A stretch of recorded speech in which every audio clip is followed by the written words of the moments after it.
Okay, let's get the stream officially going. Hope everyone's doing good on this good Sunday. We're about to enter the tournament very soon. Just checking the bracket if we are in round 1 or we're in round 2, because it changed quite a few times. Let's just have a look. See what's going on. Okay, you guys can hear me, you can see the game, you can hear the game.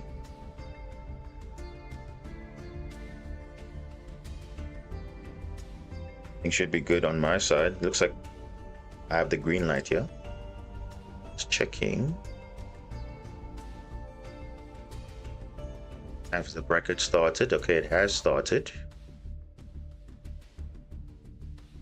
Question is, are we in round 1 or round 2? We are in round 2, so we actually have a round to kind of just warm up a bit. I did change the deck list slightly, specifically for this tournament, because I'm just trying something. And also I looked at the meta weekly that the rest of the tournament, the top 8 and top 16, so I saw pretty much what I need to do. So we're trying something out differently. I'm bringing cards back that I normally wouldn't have brought, but just changing the non-engine slightly. Not too much. Everything is still pretty much the same as the core, but we're just adding all things there. No, it's not a full-on experiment. It's just like we're just switching 1 or 2 cards out. It's literally like MST for something else. It's like not even crazy, but I'll show you anyway.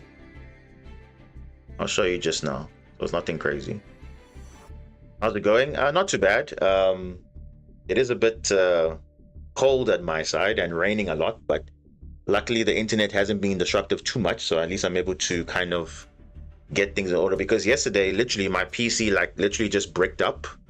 It wasn't a blue screen of death or anything. It just literally I was editing something and then the PC just crashed, like instant shutdown. Like I was like, whoa, what the hell happened? I thought there was like a power trip or something. So I was checking, okay, and it literally happened after an update of a driver, and all of a sudden, boom, something happened. So I luckily reverted back the driver, because I know sometimes when it comes to new updates with drivers and stuff, there's usually some issues when there's like newer versions and stuff like that. So I tend to always just fall back and just roll back the drivers, because if it was working before, why now fix it? So I guess that was the case now with this. It was my graphics driver, because I had this thing in the past before, but it literally it almost shut down my whole PC. I was like, there's no way. So yeah, luckily I was able to boot it back up. I booted up in safe mode. I uninstalled the old driver and I put in the one that I was having before, and there's literally no issue. So yeah, I think if there's a reason to change it, I'll update, but if it's working now, there's no problem. But yeah, because I don't know, the last week's been a bit rough. I mean, power is being an issue in general. Now this, so hopefully, there's no issues today on stream, but nonetheless, let's see what happens. But yeah, let's go into some warm up. As you know, so you can see I have a version 2, and yeah, we're gonna see. Look, there's nothing major, right? Let's just be honest, there's nothing major. The only thing I did was I took 1 card out and 1 card in. So 1 MST is in the deck now, and then I put in D-Barrier again, because I think this card is now relevant now in the format now, since Kill Tunes everywhere, Elf Notes everywhere, Exosister with Xyz. Yes, even if I have to shut down Xyz for a turn, I will do that. But I think it's becoming a more relevant card now in the format. So I think it definitely can just, at least for Kill Tune, at least it can shut them down at least for a turn, because they can't make any plays. So that will at least now with Thrust, there at least is a backup plan. So that's kind of fine. I guess it's okay, because at least now there's literally a plan C if I get fully disrupted, and at least if I have a D barrier, that I know, okay, I can at least kind of slow them down a little bit. But of course, it does depend, and also fusion is also still kind of there a little bit. If there's 1 or 2 Draco Tails, Yummy, of course, Synchro, Mitsu Ritual, but I mean, obviously, I haven't seen much of it. Psychic, also Synchro. And funny enough, the guy who we faced in the Meta Weekly, they got to top 16 and they lost to Psychics. Can you believe it?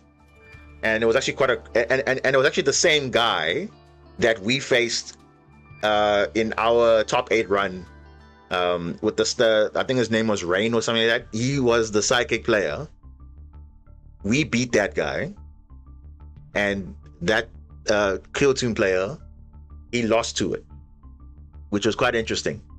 But yeah, it was quite impressive what they did. So yeah, I think it was a 2-0 even, if I'm not mistaken. So that was actually pretty impressive. And yeah, there was also some other crazy plays I saw. I know Heroes got top 4, all that stuff. And like I'm saying, Killtoon doesn't mean auto win. Like if they don't see the hand that they want to see, because of course if they have a god tier hand, of course they can play the game. But if you have enough disruptions to stop them, then they can't do anything. So any deck can beat Killtoon if you can pull up enough disruptions, or your hand is god tier and their hand is not so much god tier, because that's pretty much what it is. So and what do you know? People go into the top 4, they end up bricking. Like, dude, you can't make that up. You literally can't make that up. They were doing so well up until top 4 or into the final, and all of a sudden they bricked up. Like, there's no way. Like and again, you're gonna say, oh, the deck building is bad or whatever. No, the shuffle is trash. That's what happened. The shuffle is trash. So, and I'll keep emphasizing it again over and over and over. But it's not just for me; it's also for other guys too. So it's not just me, like, oh, saying it's like it's a stupid thing. Like, it literally is broken. Like, it just doesn't make sense. Because how is it that you don't brick when it matters the most? Now you brick all of a sudden. It's like, come on, bro. The game is telling you otherwise. Cards you don't want to see, you see them, like, and it's just terrible. So it's like, that's just how it is. But then again, that's Yu-Gi-Oh for you. So this is pretty much the list that we're running. It's literally just one MST and a D barrier, because I think now it's kind of relevant in the meta right now. So I'm just bringing it back in. I don't know if it's going to be effective, but of course we're going to try it out. So let's see, because there was an option of putting in an additional starter or whatever, but I think it's fine. We'll just see. We'll just see what happens. But yeah, it looks like we are waiting for the second round, so we just have to just keep monitoring that when we do get to start. But how does the bracket look like in general? We'll see when we get there. We'll see when we get there.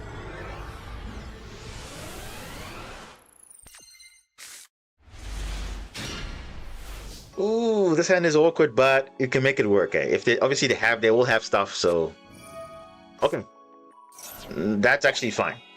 You can bait out K9 and other things, so it's not a big issue. Because I was thinking that should we start with Zayton first? I'm like, nah, this is good. This is fine. And we do have Triple Tactics talent as well, if we can kind of get some more draw power if we need to. But yeah, we're warming up in casual match because we don't want to go into rank just yet. Because we don't want to potentially quit while we in ranked, because that wouldn't make sense. Okay, let's try and bait out as much hand traps as we can, and then hopefully go for Quan combo. Looks like he has something. Maybe another Fua, maybe or maybe a Maxi. I'm not sure. Let's have a look. Does he have Imperm? Maybe I should play around that. Let's play around that. Let us play around that. So if we get drolled here, we're pretty much golden here. We get drolled.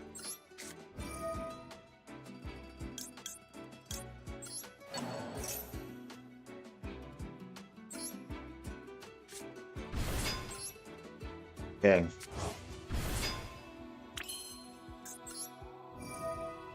It's definitely something. But he's not revealing it. Maybe because of Ripper.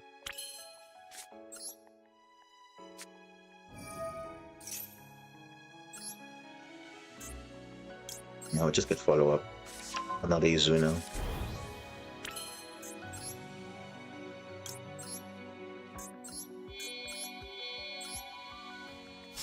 He has Ash. I probably won't have to negate that, but we'll see. It could be Nib. Could be, but he could also have other hand drops. So obviously Nib plus something else will be golden for them. But also Imperm also works too. But if he doesn't have Ash, then that's like kind of the main thing we have to worry about here. He probably has Ash. No, he doesn't. Okay.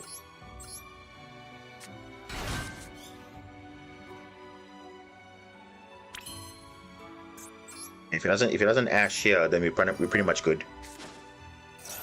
Otherwise, we may have to draw 2. Okay. We are good, guys. We are good.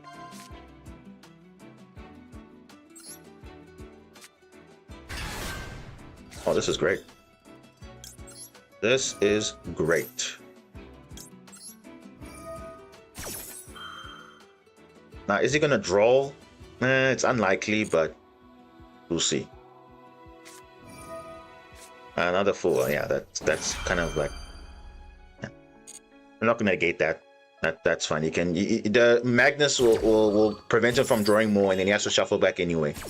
So it's fine. Just get this.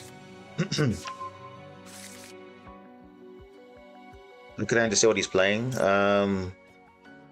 Yeah, could do that.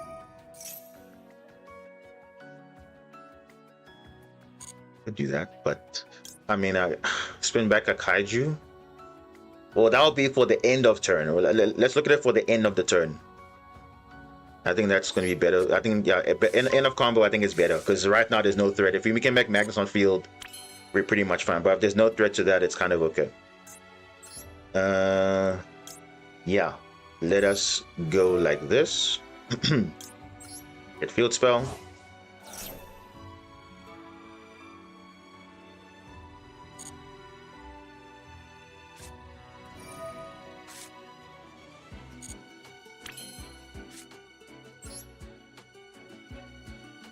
Let's get blue layer, add red, discard, reborn, 2 for 1.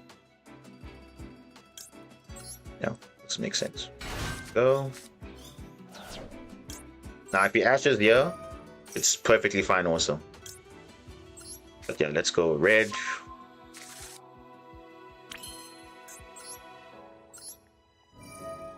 And we use that to pitch that.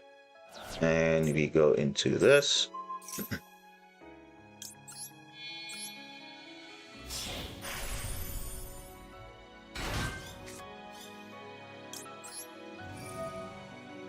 Well, that's the thing. If you're getting 100 million draws, they're thinking, okay, there's a play here, but remember it's casual match. It's not like if it was ranked, it would be a bit different, but I don't know. They're always confident with Fua. Even worse, we've seen even double Fua and Maxi, and they're still confident. But if we know what the deck is, it doesn't even matter. Because all these cards are going to get shuffled back anyway. So it really doesn't matter. But let's see, we'll look at the hand at the end to see exactly what he's playing. But, I mean, we got Magnus on board, plus K9 interruptions. We're pretty much Gucci, I think. Literally good.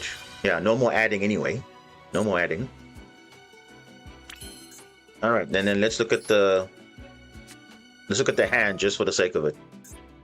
We could even draw 2 if you want to. We could even draw 2 if you want. Let's see, what is he playing today? Oh, whoa! Look at that. This is Kashtira, guys. Oh, it looks like Prime Mike Kashtira. Oh boy, look at that.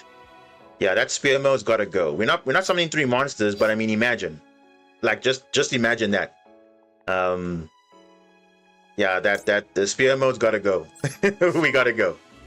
Yeah, we're not We're not playing into that. Yeah, I think we're just good, yeah. We are literally good. You can do the rank 5 K9. No, it's fine. This is enough on board. If he wants to super poly, he probably has to use Ripper and something else. Defisher, that's fine. We are Xyz. We're literally okay. Remember, like I told you, the Defisher doesn't really affect us because the monsters go to the graveyard as materials, not as monsters. So we are literally good. Even we can activate Ghost Morona if you want to. But it is what it is. Fenrir. Okay. I mean, do we want to Ghost Morona this? We literally can do that if we want to, but is that necessary? I don't know. We're banishing Ripper face down. That's fine. We can even use Force Release to get rid of it. Yeah, I guess we can Ghost Morona. What's the worst that can happen? He's got talents. I think I saw a talents there. It's fine. It's not gonna save him much. Yeah, he's trying to do something that he can't do. He can't add, bro. He has to set. He's trying to add something. He can't add. He has to literally set that card. Yeah. He's realizing now, oh wait, why can't I add this card? No, I can only set it.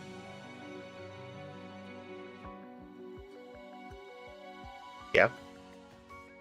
Set the rumor card. Yeah, you can set Karmic Cannon, that's true. It will affect the field, because even if it's unaffected, it affects the opponent, not the card. So definitely it can have an impact. Oh, he's realizing. Uh-oh, I can't add. GG, brother. Dude, come on. That is so funny though.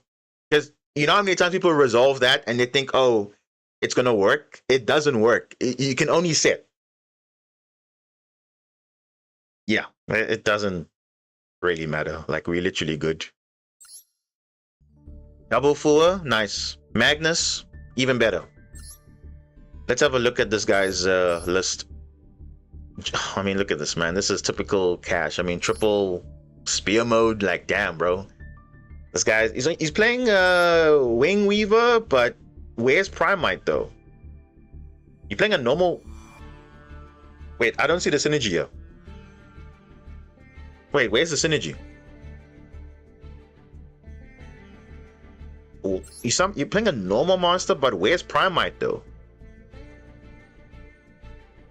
Wait, I'm very confused. Where is the reason for running Wing Weaver and not... Where's Primite cards? Okay. I mean, to be fair though, these traps are... They have to play them, otherwise they can't really function. But okay, but still, I mean, where is this card coming into the play here? They could have just left this card and that's it. In normal with burst, so you're telling me you rather normal summon a Wing Weaver that has no effect versus normal summoning a Kashira monster? I think that's infinitely better than normal summoning this, because this has basically no effect other than just being able to be normal summon with a birth. Even White Layer is a better normal summon with birth than this. I'm just saying though. Infinite wasn't wrong when he said Magnus was the closest thing to Exodia. He's half right. I wouldn't say it. I wouldn't say Magnus is always an Exodia, because you can draw the out. And you can, and if you can draw the out, cool. But yeah,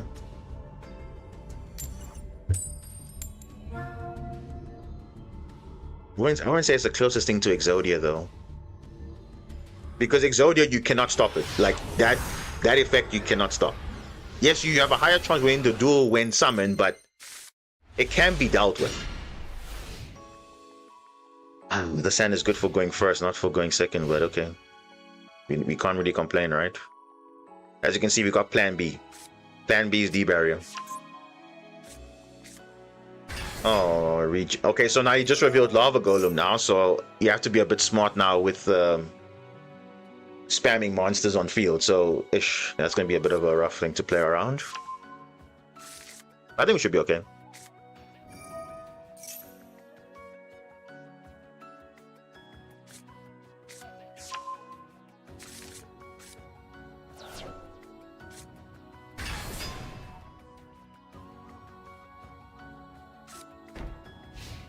That's it? Huh? That's it? Oh. Okay.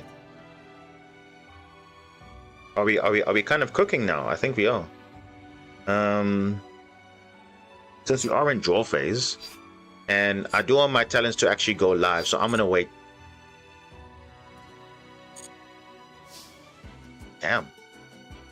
Okay. We can search MST.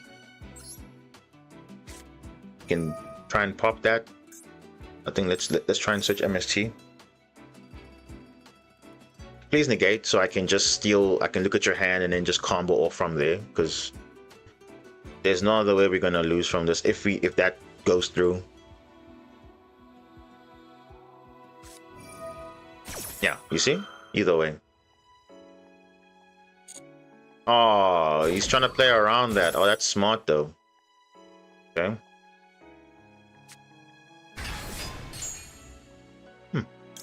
Okay, this can target a spell trap.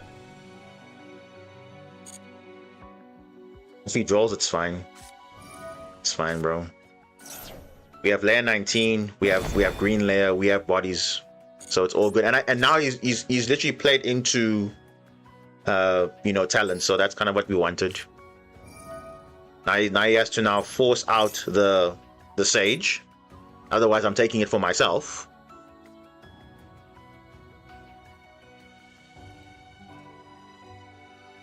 So we got what we wanted.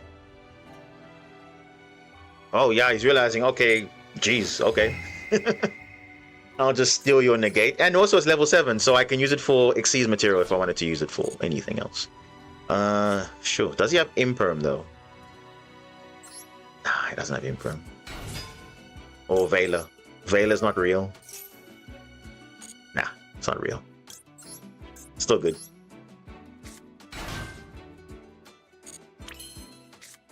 Veiler is not real, guys. Let's go.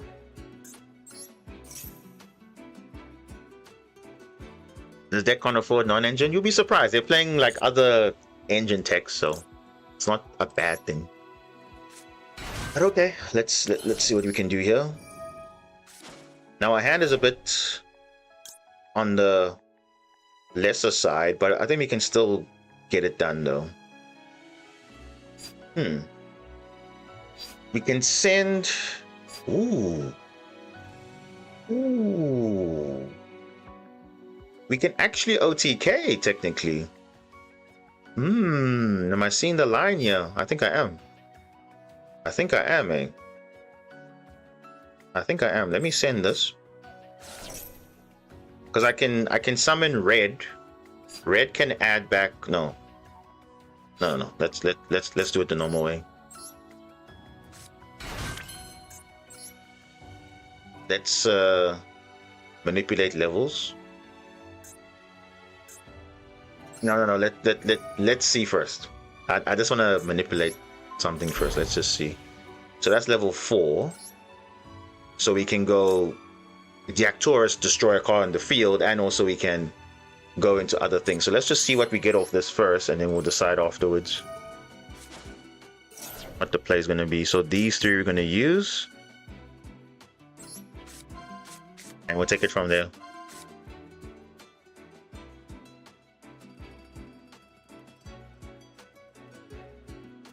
Oh, black layer.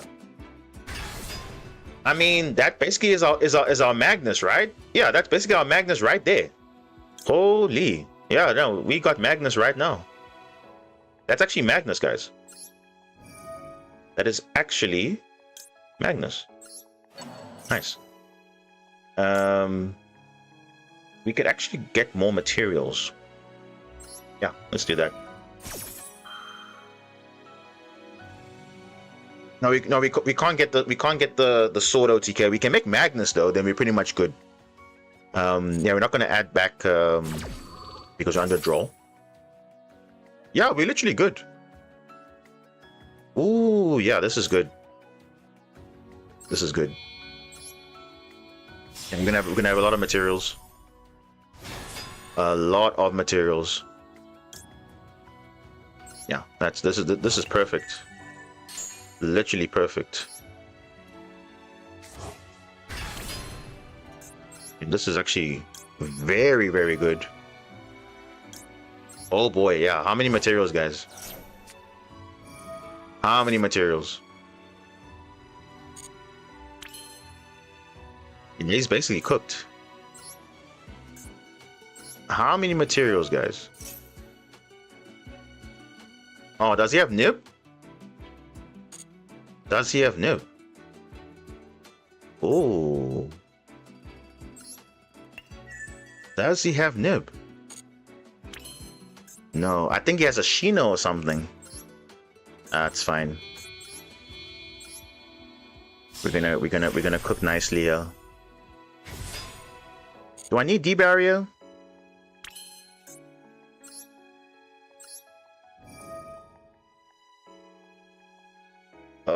Oh yes, this can. Oh yeah, this can return back. Oh yes. Oh, but that's fine. We can. Okay, wait.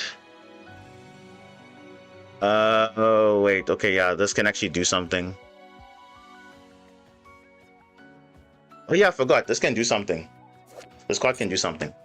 It's fine if he just okay, but if he returns it back, it doesn't really matter because we can just do it again.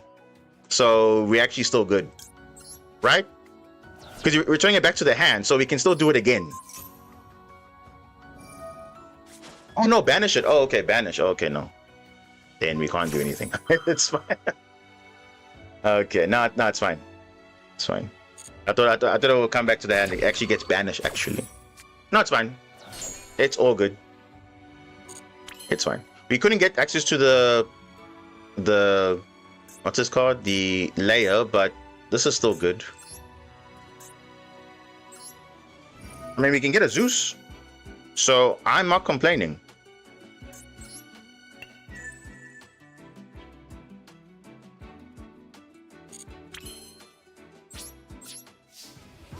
No, but if you didn't get it first, he chains anyway, so it doesn't really matter because you will chain to it, so it's like the same thing.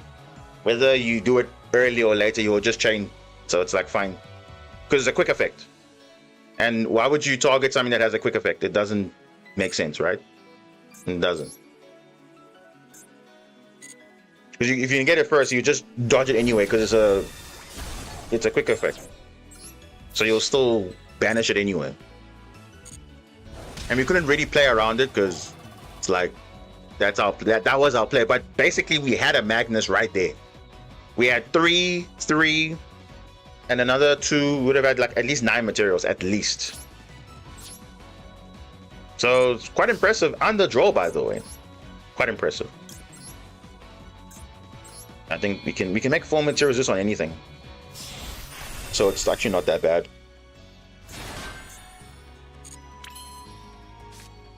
Will MST be relevant? Should I keep it? Would MST be relevant? Should I keep it? Because I'm just worried about my other matchup. It's gonna probably end soon. Should I set MST or should I hold on to it?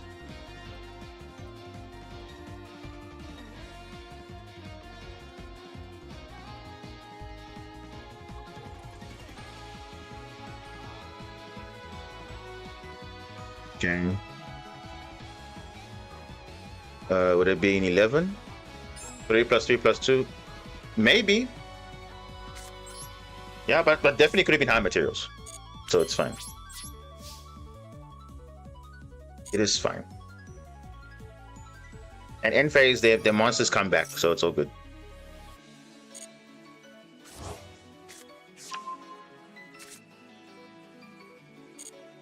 I mean, still impressive that we could have actually made a very high material Zeus under draw. Yeah, this one we can definitely negate, yeah, because we have quick effect negate.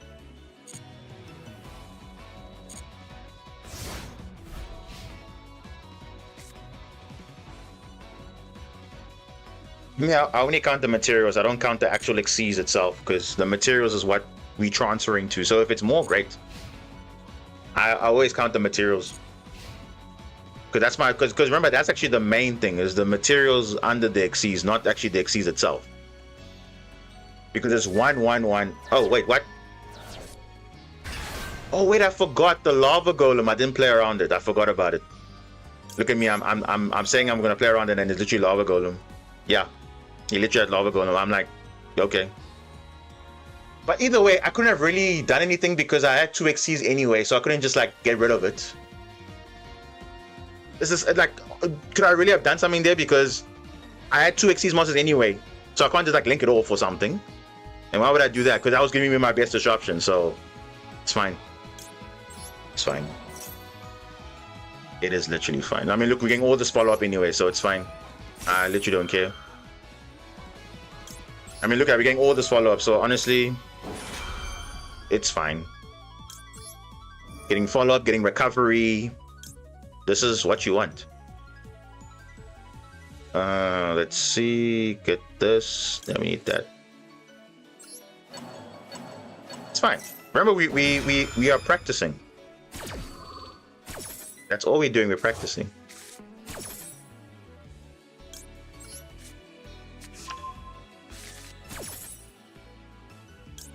I mean, yeah, we still have something for next turn at least, if there's another turn. So let's see if they can kill us this turn or not. Because all we need to do now is make one more Xyz attribute, and then we can pretty much make a Magnus if we can. But I think now our field spell is gone, so we can't really do that. But it's fine. He's still good. We don't need the field spell to win. We can just outgrind him with the Magnus sword and all that stuff. So we're pretty much fine.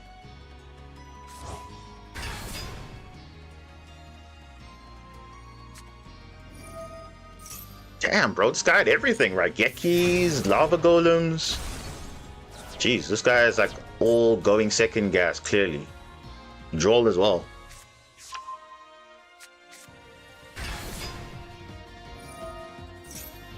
That's fine. I mean, no one's really playing Regenesis in this format anyway, so it's like fine.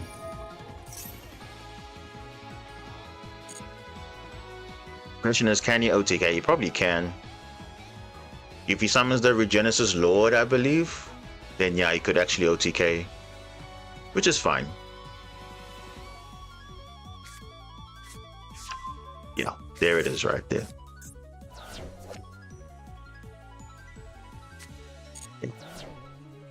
Oh wait, no. Why did he...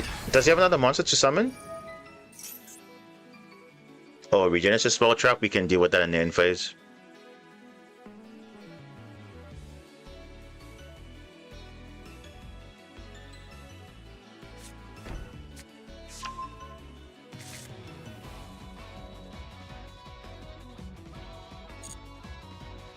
The question is, can he lethal though? Because this is 5,000. This is 25. Yeah, that's lethal.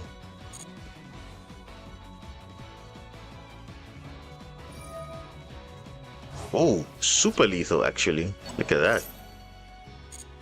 Alright, fair play, opponent, fair play.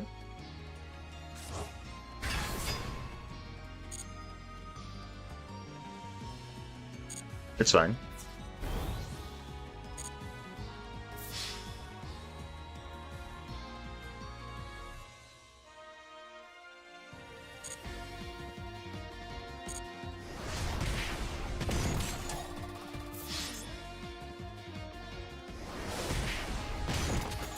Yeah, it's fine. It was good practice nonetheless. Good practice nonetheless. Yeah, I don't know why he's trying to remove this. It's like the same thing. Doesn't really matter. He's what game anyway, so it's fine. What, he's gonna negate that? Seriously? Just let it resolve, bro. It's fine.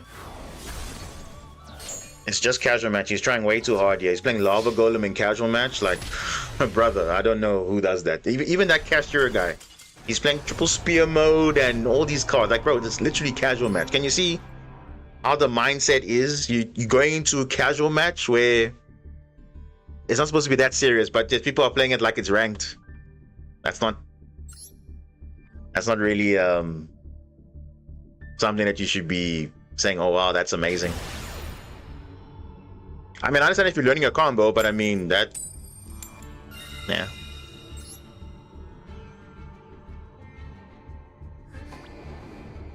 Because for me, I mean, so far the hands are good.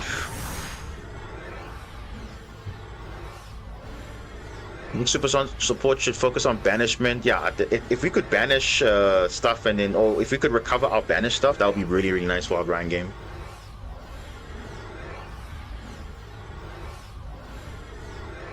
Bro, what is this, dude? This is casual match, and this is happening still. This is happening even in casual match. Are you kidding me? Like, what?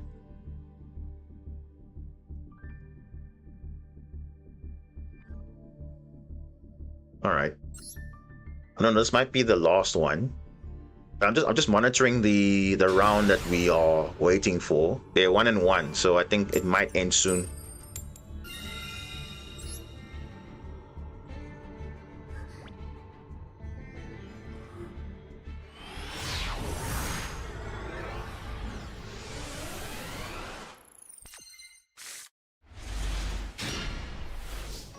Bro, what?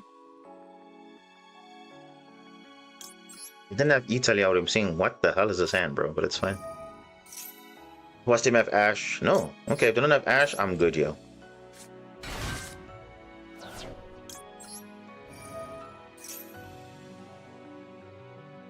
Alright. No Ash, that's good. So we better on draw. So we good. Do you want to normal summon this? Nah. I don't want to normal that. I could, but I don't need to. But actually, I want to. No effect.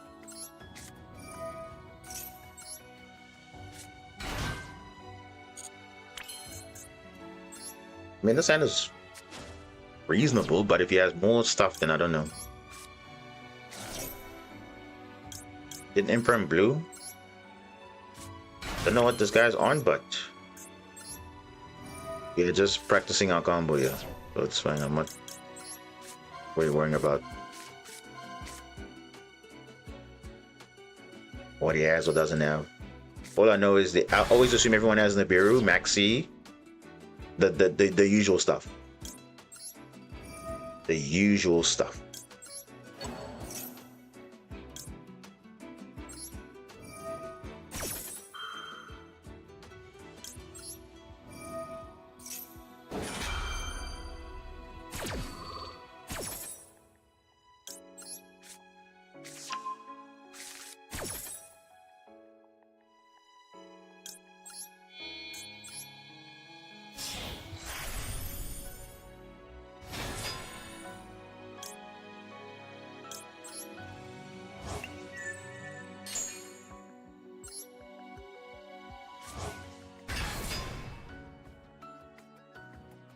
Nibiru?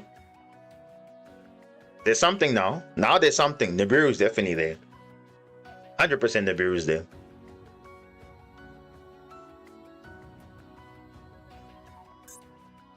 I mean, surely. I mean, why is this not prompting now? It's after 5 something. Oh. Ekans? Ekans? Oh, okay. We need to jump split that. We need to jump split this. Because it's gonna take away Alphen. That will mess up something. You taking Zayton, bro? What? Bro, you can have Zayton, bro. It's fine. he's taking the wrong monster, but okay, cool, bro. I don't need Zayton. Alphen is the one that you must take, bro. That's the one that I must like. If you're playing against Super Quant, deal with the Alphen, bro. Do not worry about Zayton. There's no new lines here. That is the line already. Like we done, bro. Like I don't know. people bestial the Zayton. They take the wrong card all the time. Like, I don't understand why people do that. I mean, yes, you're not familiar with the deck, but I mean, come on, at least read the cards at least. Like, why am I sending this card? Why is it so important? We have to ask always the question, like, why are these cards important? Zayton is not the choke point of the deck. It's not. Because it sends for cost also. Which is even worse. It sends for cost, so you should know already. If I'm sending a card for cost, I'm always sending this card. That's the card I should deal with. If it's a DD Crow, I must get rid of Alphen Spike. If it is a Bestial, get rid of Alphen before. Because if you don't, it's gone already. Like, that is just funny. Because I've literally had to explain to people, guys, if you're playing against this deck, these are the things you have to worry about. Because as a Super Quan player, you'll be stressing because, oh my gosh, I didn't think about, oh, they're going to deal with this card. No. Because I'm dumping this card to get access to the field spell. So if I know if I deal with that, I'm good. You're stealing the wrong card, bro. Like, I was realizing, oh, wait, what is this card doing? Nothing. Nothing. Either way, Joe Beam to Magna Carrier kills Magnus lines. Yeah, Joe Beam can target anything. That's fine. They don't have to read anything. But, I mean, if you have a Bestial, if you have a Hecker Hands card that steals from the graveyard, like the Godos, for example, that you should try and see what card I want to actually take from your grave, because you can target any monster, that is. It doesn't necessarily be,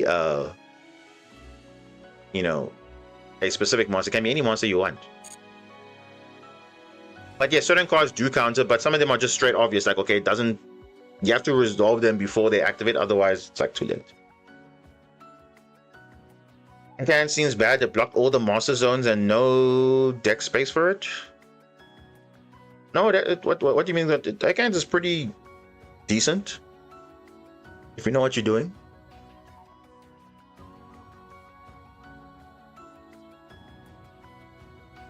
And they're gonna fuse into something. Now I will say this.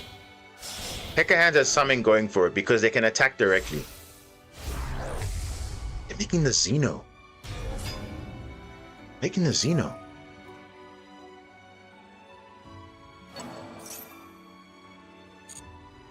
So they have that new fusion monster that can actually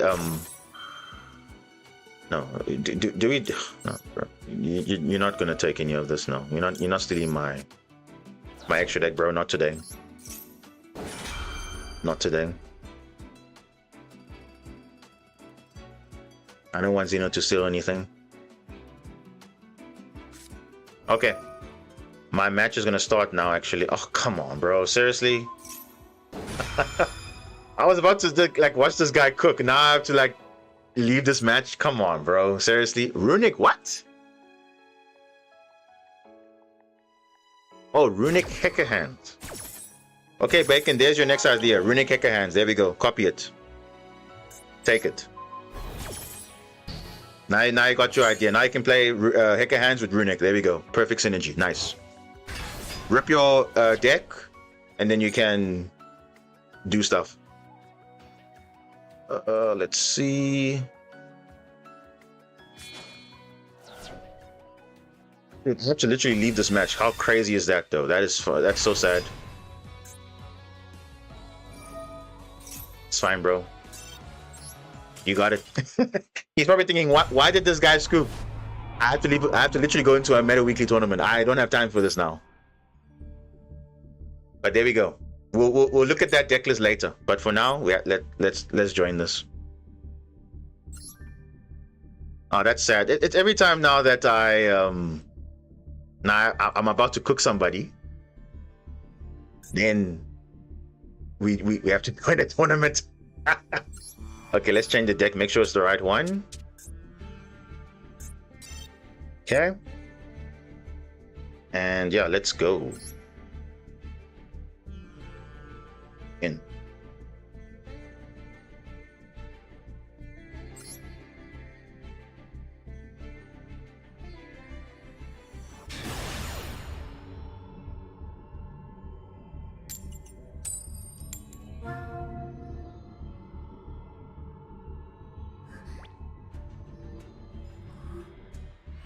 All right, lose a coin flip. Not ideal, but it's okay. We'll make it work. Bro, connection, what? Dude, what's going on here? Oh, dude, don't tell me the connection's messing up now. You gotta be serious, bro. Dude, are you guys seeing this? Communication timeout, are you seeing this? Bro. Hold up. You guys just saw that, right? In the duel room. It literally just communication timed out. Dude, what's going on with this thing, bro? This is happening even in the duel room, guys. In the duel room. You get communication timeout. Dude, what even is that? That doesn't even make sense, bro. So even in the duel rooms, you're not even safe. Like, huh? Look at that. Wow, that's crazy though. But it's fine. They also went first in the previous one, so it's not like we fixing hands or anything, so don't worry. We do have Duel and something. Let's see. Let's see. Duel. Someone did mention one Duel later, and there it is.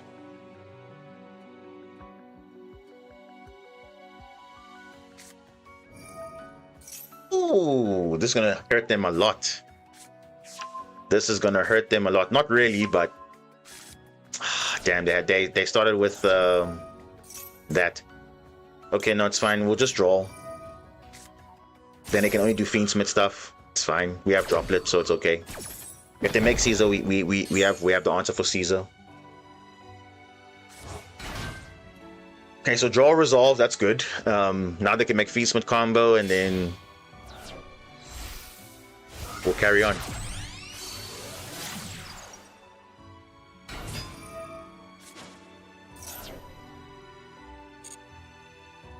I want them to think there's something there, but there isn't.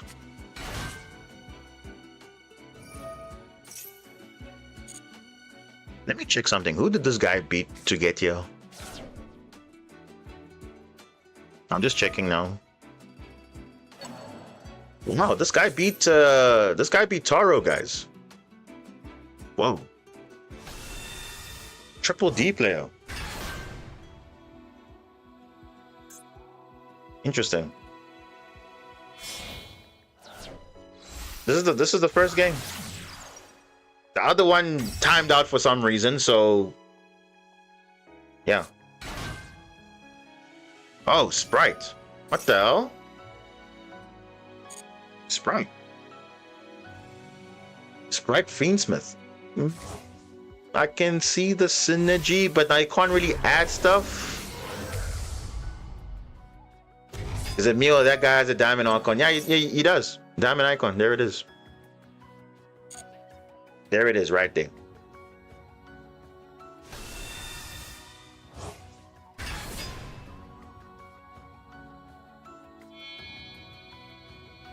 Okay.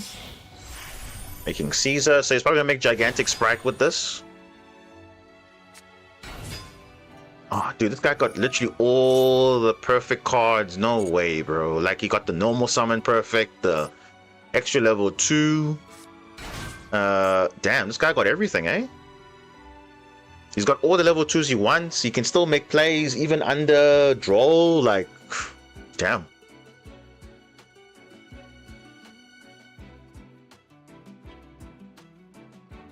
Yeah, Digiartist, there was an update. The text and the font was updated. So I don't know if it looks cleaner or not, but there it is. There's definitely something there. Even the monster text and everything, there's like, even card text, there's like slight change to font. I would say it's a bit more bold, but yeah. If it improves visual experience, because remember, this is a digital game, so it has to visually look appealing. And yeah. Damn, bro, this guy's still gonna get full combo. Insane, though. Insane. Look at him, he's still getting all the extended, as if he never got trolled or something, but damn, he's got like the perfect hand. Open tracked, had the Lurie already in hand, or well, you searched it, but I mean, you had a normal summon in hand, you had the Sprite Carrot. Damn, just had the perfect hand, I guess. I mean, look at that. He's still gonna make his end board as if he wasn't draw, but obviously he's missing Sprite Blue and Sprite Jet. But I mean, next turn he can just reborn it with Sprite Elf and then just carry on. So to be honest though, his end board is kind of good, despite getting rolled. He had a good hand for it. Oh, okay, go straight to Sprite Red. Okay, that's fine. Now you'll make Masquerina. Dude, it's like you would think this guy did not get drolled or something, but he did.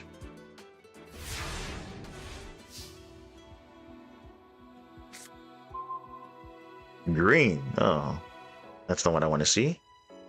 Yeah, honestly though,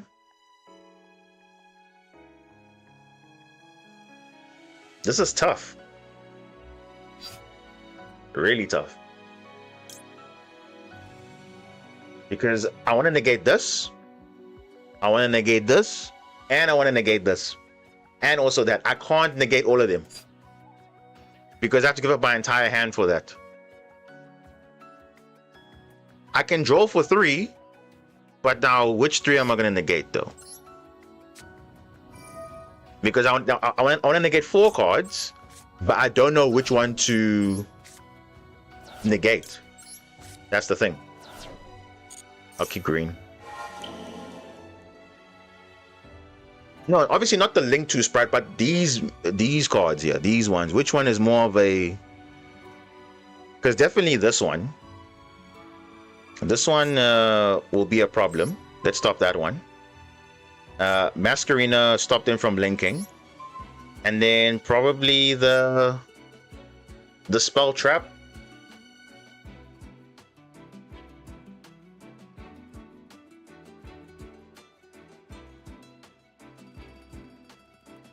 Actually, you know what?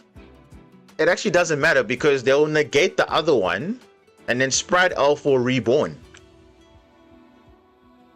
So it doesn't actually matter which one I negate, because whatever they'll use, they'll just reborn it again with Sprite Elf.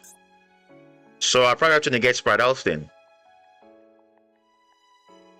Because either way, they'll tribute the other one and then they'll just reborn it again. Then it's live for the other guy. So I think Monster Gate, so you can use green, but I'm not gonna use green's effect. I just want to use it to be a body on field for layer 19. So yeah, I think I'm gonna negate that one.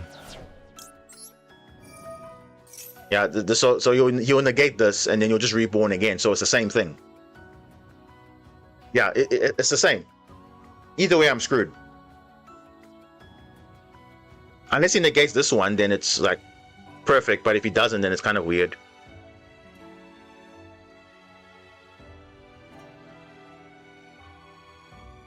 Dude, this guy had too many. You see, that's the thing. This guy had 4 interrupts, bro. And I only have droplet. I can only send like so many cards. I can't droplet my whole hand. No, it's not about negating. It's not about destroying. It's about the fact that he can revive with Sprite Elf. The other one. So if I negate the one, he just reborns the other one again, because he will tribute the one that's negated, and then he brings back the other one that's not negated anymore. So that's kind of the logic. But luckily, green layer doesn't have an effect. So I'll just use it to summon and then carry on from there. So either way, I'm screwed over. Basically, either way. Either way. So the best thing is just to use, unless he has non-engine, then he's just the best player of all time. But I mean, yeah, this is what I have to do here.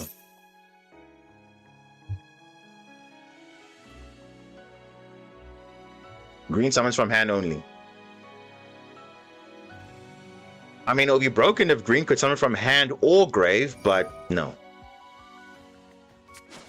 Wait, what now? Oh, you see?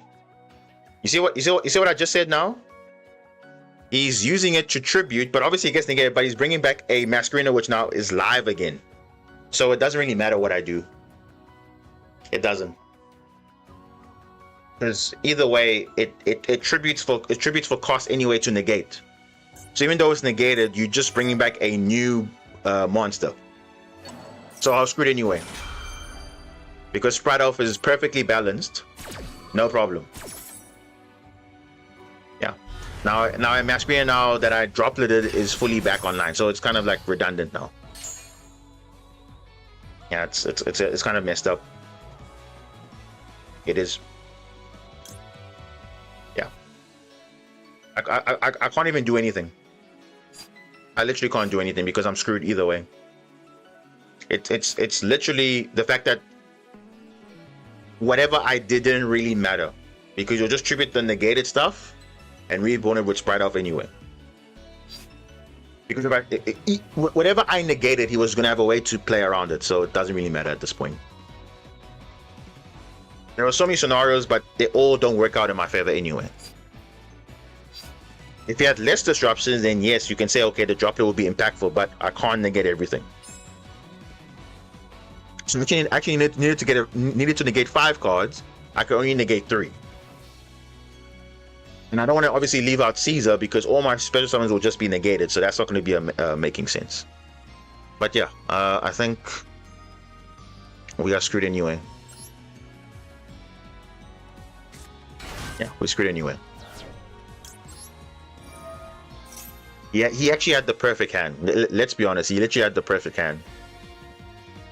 Despite getting drolled, he still had like the perfect normal summon and all of that, so, and he was able to just spam the field, so it's fine.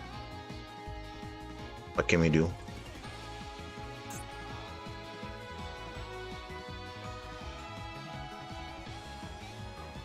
No, Elf wasn't, whether Elf was right or whatever, it was still a bad, it was still like, it was going to help me out anyway, regardless.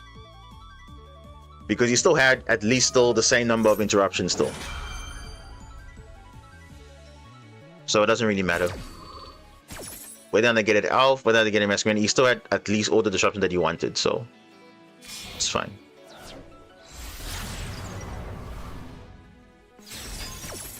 Yeah. Yeah, it's fine. Let's just scoop it up, guys. It's fine. There's no way we're gonna play through that because he just had, you know, too many disruptions for my hand, and obviously I can't just give up my whole hand just to droplet the field. That doesn't make sense. So it's fine. Doesn't really make a difference. And again, what can you do there? No matter what you dropleted, he still had more interruptions than your hand anyway, because you only had 1 card to play, and that was it. So it's not like you could play with the full combo or whatever. You only had 1 card in hand.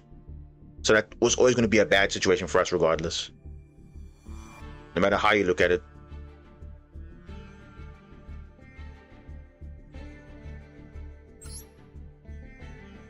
No, it's not over. We still have 1 more match. I remember the other one didn't count because for both of us, we got a connection timeout, so. Bro. But we need to go first now, but can we just get a good hand, bro? Because clearly, I mean, our hand was okay, but he obviously had more interruptions than our hand, so we couldn't really do much there.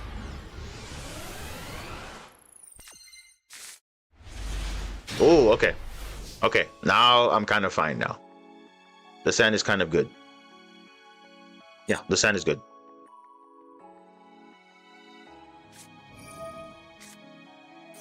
Aurelia. Okay. It's fine.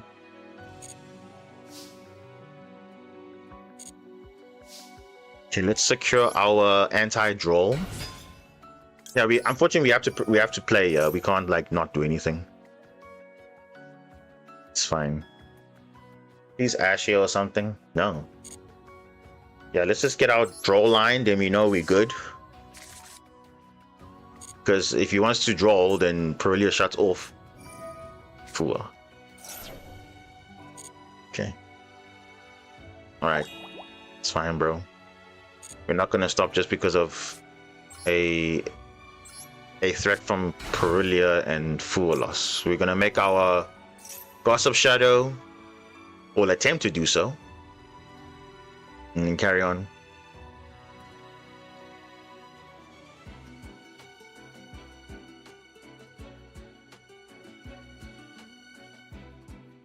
Because clearly this guy has all the hand traps, right? Clearly, all of them. Where we only had one, he had like what, 2? Maybe 3 now? Yeah, I think it's fine. We'll just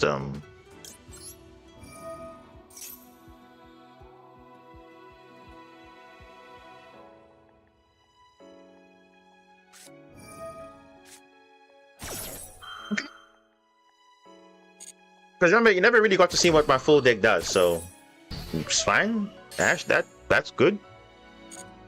Okay. Now we can combo now. It's fine.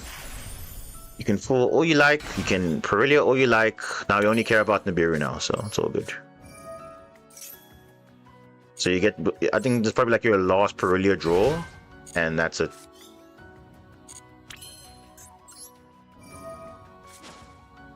I remember Bacon, this is a tournament, so of course the mindset's a bit different because it's best of 3, but in a rank ladder, I mean, yeah, obviously you just scoop immediately if there's no, if I had only 1 card in hand with after a droplet and it's not even the best play, yeah, just leave.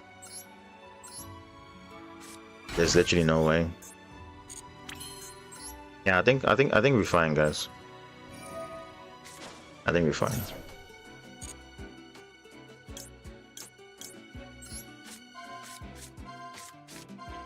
He can draw all the cards he wants. He's gonna get shuffled back anyway, so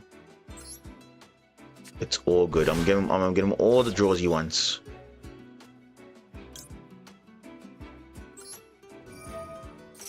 Yeah.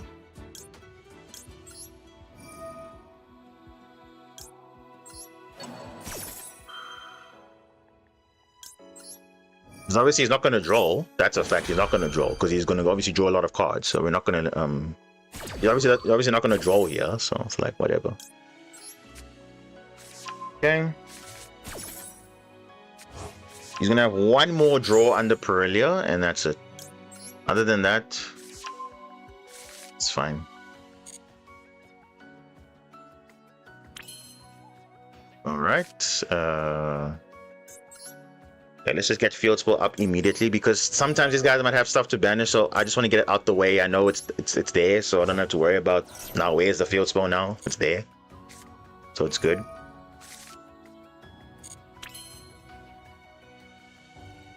Yeah, you won't have another card. Exactly. That's what I'm saying. There's no point like stopping. Just continue. Even if it was Max C, he will still have to shuffle cards back because of Full Loss and Perilia. So it's the same.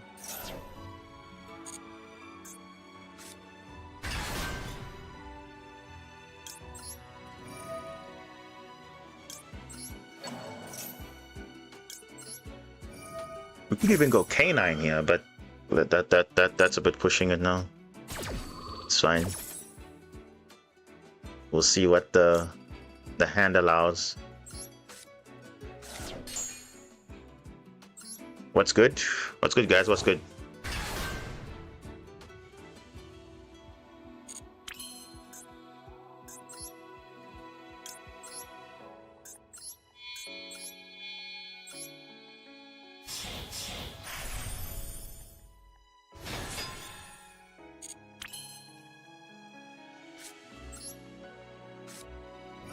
Appreciate the follow, Lolog. Thanks so much for following. Hope you're having a good day.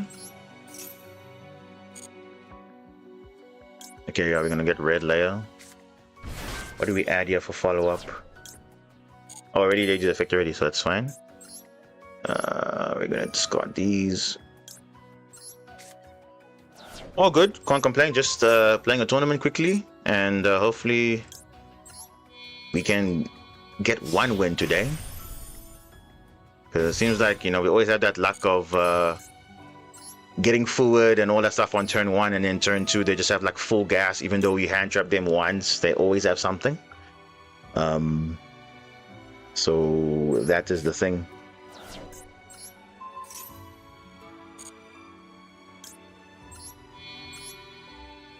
Yeah, I'm keeping the traps here.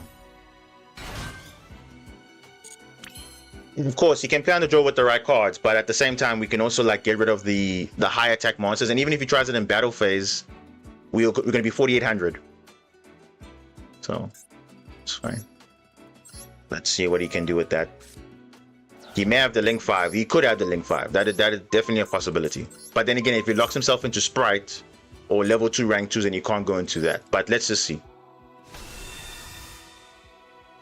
I'm actually gonna use this early. Actually, speaking of lava golems and those things, I'm actually gonna use this now because this is dead at this point. The Gossip Shadow is pretty much dead now because Magnus is in play. So I'm gonna actually just suck it up right now because it's not gonna do anything on the field at this point. Yeah, just use it right now, and then just at least becomes 8.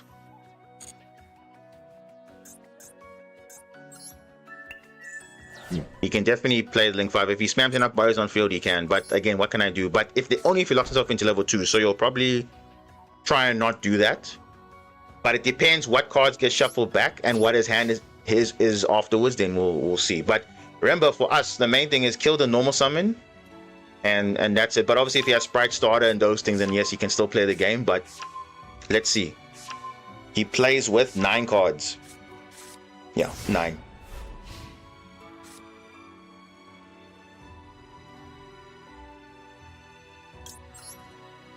Let's just flip this up right now. Because as long as he has level 2s to spam, then he pretty much has a chance in the game. But we do have 1 spin though, at least. So we'll see how good his hand is. Maybe he's playing Kaijus, maybe he's not. I don't know. Oh, Kashira Unicorn. Yeah, he's just playing all the good stuff, eh? Because we know Pure Sprite is not going to do this at all. Okay, so he's playing Kashira. So he's playing Kashira, he's playing Fiendsmith. Alright, what else is he playing? Yeah, look at that. There's a normal summon.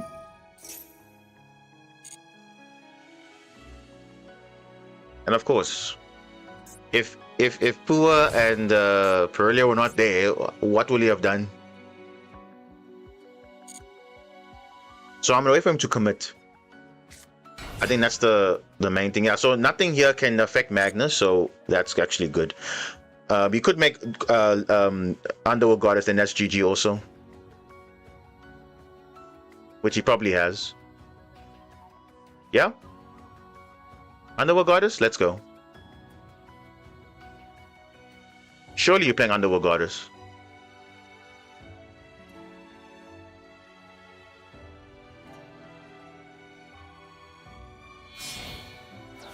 No. I mean, he had enough material for Underworld Goddess. You saw there, right? He had enough material for Underworld Goddess. He had four bodies on field, and then obviously Magnus is the 5th material. So you could have definitely made a Underworld Goddess there. Or unless he wants to use Link 2, Link 3, 4, 5. I don't know. Does the trap stop it? What? Which trap? He destroyed it.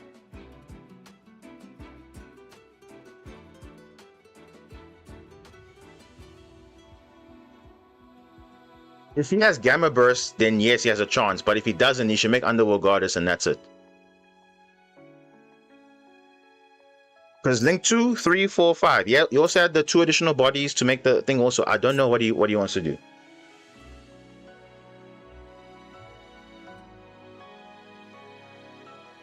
Because if he makes Gigantic Sprite, he can't make Underworld. He has to have access to Gamma Burst somehow. I don't know. He could have made Underworld twice. This is Underworld Goddess also. Link 2, Link 3, Link 4, and a monster your opponent controls. The same thing with the other board. He had Nimble Beaver, Unicorn, and then, like, I don't think he has it.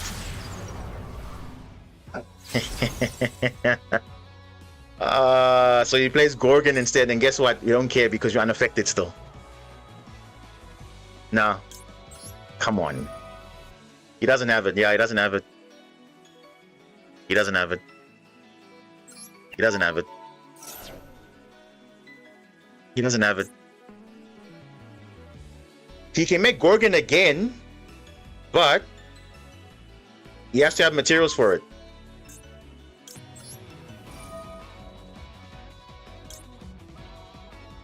Wait, do I have duplicates? Someone check for duplicates here. No.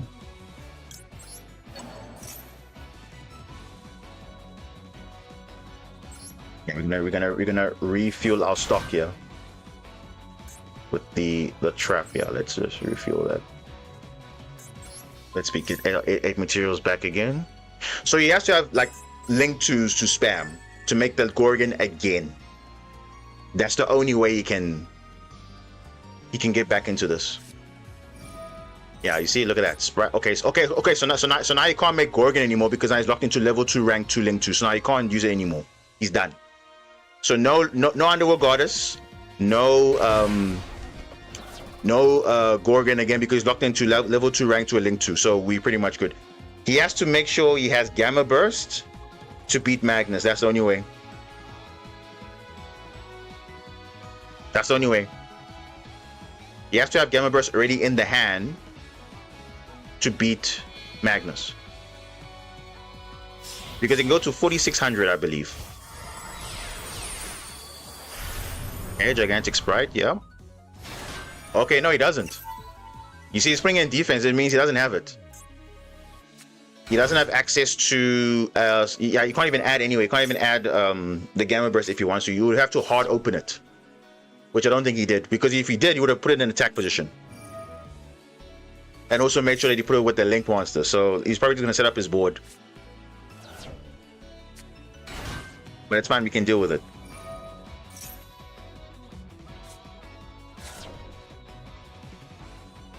Yeah. This is good so far.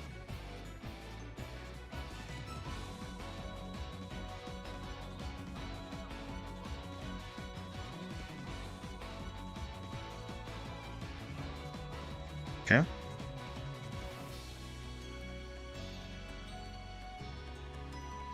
I mean, sure, he can make the Link 3, but remember, we are unaffected. So even if he makes the Gorgon, we can spin it back. It doesn't really matter. It's literally irrelevant what he makes. We are unaffected.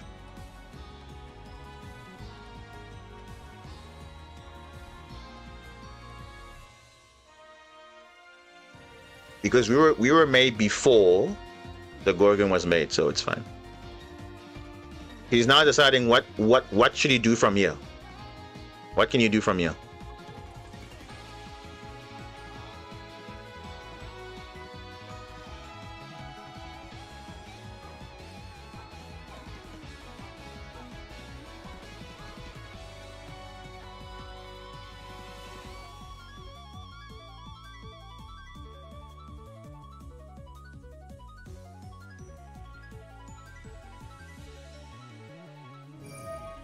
Yeah, you can't add.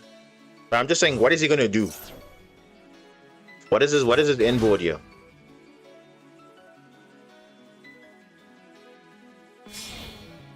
Sprite Elf. Yeah, of course. Sprite Elf making a Masquerina. It's not gonna help him. It's not. He's trying to make enough materials to dump stuff, okay?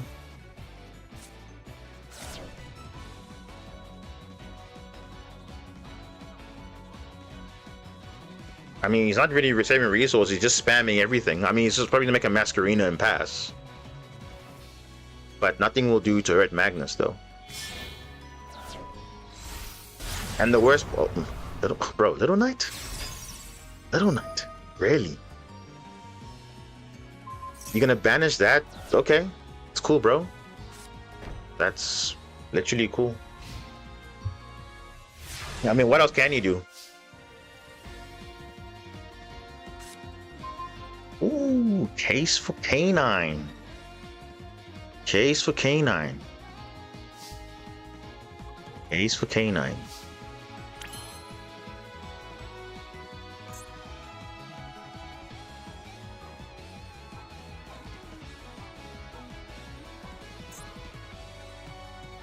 Problem is, I destroy Little Knight. He can reborn it back with Sprite Elf, so I have to kill Sprite Elf. Have to kill Sprite Elf.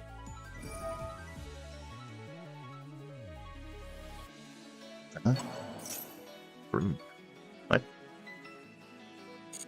Yeah, he's just trying to force things out.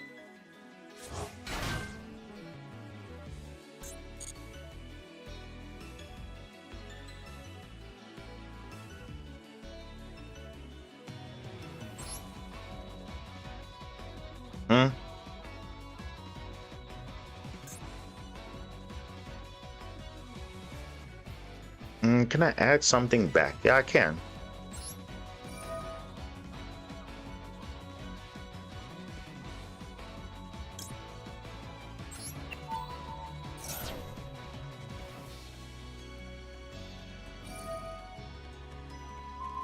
What is this guy doing, bro? Is this guy good or what? Is this guy good? I don't even know, bro. Like, red is just a vanilla monster at this point. It is literally a vanilla monster, bro. Okay. Let's add back. Okay, so I'm gonna go case for K9. Noroi. Droll. Please draw, bro. Yeah. Like, he realizes now, like, bro, come on now. Are we really going to be doing this now? Like, hey, you see now, I also an engine on my sleeve also. Come on now. Come on. Sprite Red is a vanilla monster at that point. He messed up by getting rid of those monsters. But yeah, I don't know. It's fine. We got a game, so all good. Oh, let's see, bro. Let's see. So it basically confirms he's not playing Goddess. He's only playing Gorgon.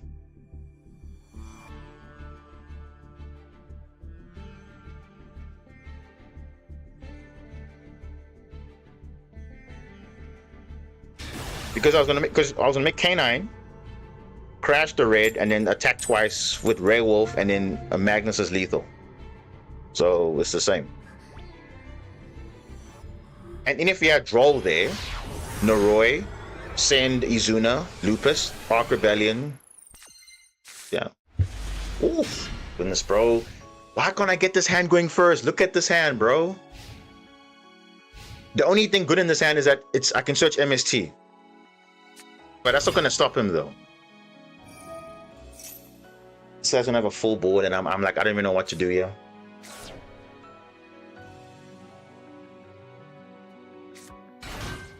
Oh, now we see Sprite Blue for the first time today.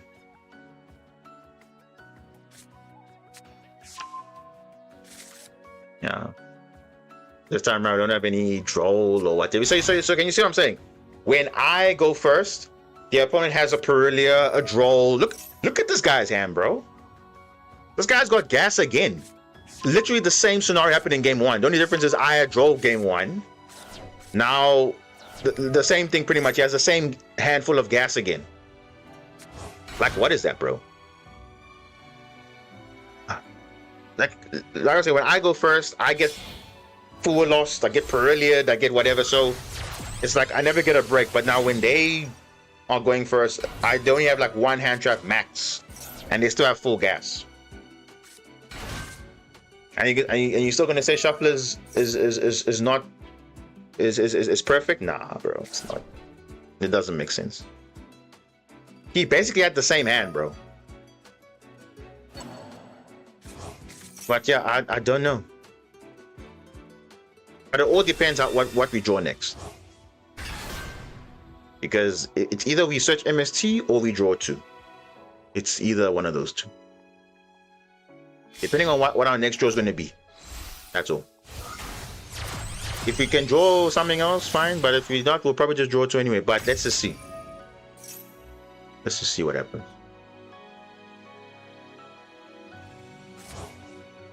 Because he's going to have a Caesar, which is going to be a problem. And you see that already just like, it's just free negates, bro. Literally no effort.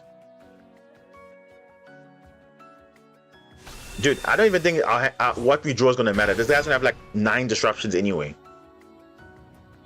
It's literally not going to make a single difference what we draw. He's going to have Caesar and then all the sprite interruptions and then all of that stuff. I don't know. Straight gas again.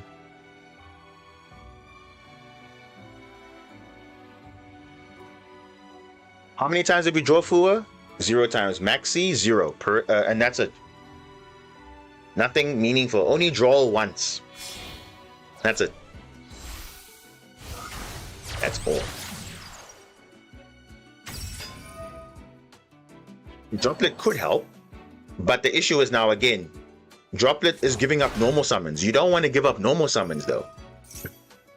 That's the issue with Droplet. It's good, but you have to discard though to make it powerful. That's why I like a card like that. That's why I like Forbidden Crown, because Forbidden Crown doesn't require a discard. You can apply it immediately, no discarding effect. So it is, yes, it's 1 for 1, but it doesn't cost you to discard anything. Yeah, he has all the key cards. So he's pretty much uninterrupted.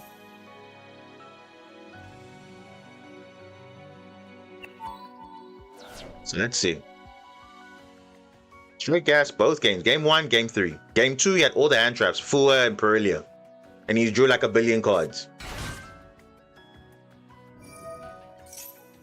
So honestly, I don't know. That sprite start is for Sprite Carrot. So we probably have to shotgun the vision early. But yeah, it's not looking good for us at all. Because again, the other issue we have is, you see, we have too many normal summons. And if our normal summon gets destroyed, we can't extend. Because already the Caesar's going to stop most of our plays. And then their Sprite Carrot negating the vision. Oh, look at that. He's got Tune and Engine also. Great. Nice to be us, eh? Straight gas only. Yeah. D barrier. Nice. How nice. So nice. What did I say? A card you don't need, you see it. We're better off going first.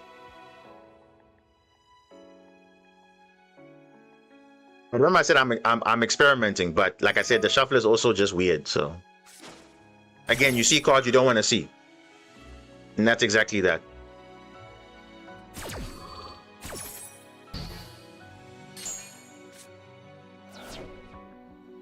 We're just experimenting. That's it.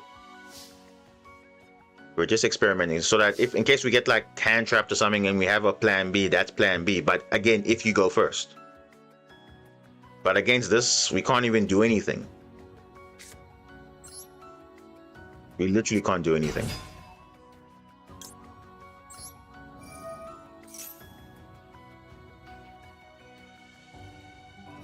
Yeah, this is like definitely not winnable. 100% not winnable.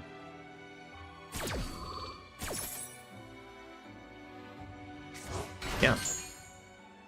It super struggles going second.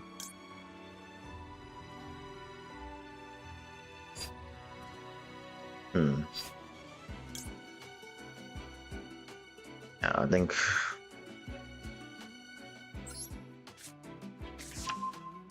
it's got too many disruptions, bro.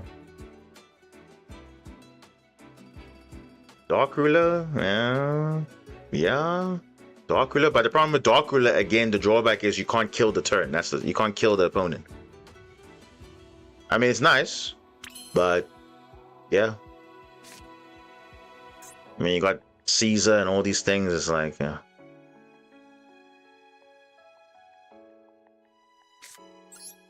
I don't know, what are you even doing, guys? It's like, what are you even trying at this point?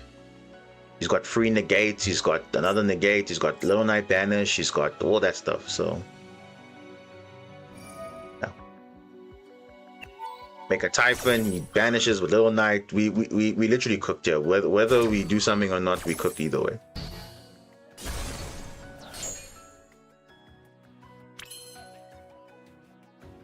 Because again, we have too many normal summons now. When we didn't want to see too many normal summons, we got them. So yeah, that's it. There's our turn done.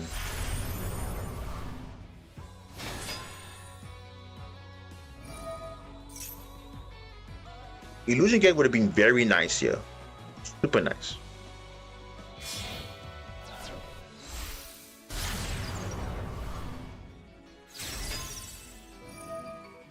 But again, it's experimenting, that's all. It's just literally experimenting. It's not necessarily going to be playing with that the whole time. But again, that also is the issue now. If you play all those cards, you don't even see it, it's like, what even is the point? So, it's like, fine. Doesn't really matter. He's got more than enough damage on field. We'll just set it anyway. But that's what I've kind of done, and the deck was already kind of fine going first or second. But the thing is, you don't see the cards when you're supposed to be going first or second. That's the thing, because now you're seeing going first cards, going second. Like, look at our hand. Our hand was basically a going first hand, not for going second. And then vice versa, you go first, you get a going second hand. So it's like you try and build it, but your shuffler says that you're not going to see it that way.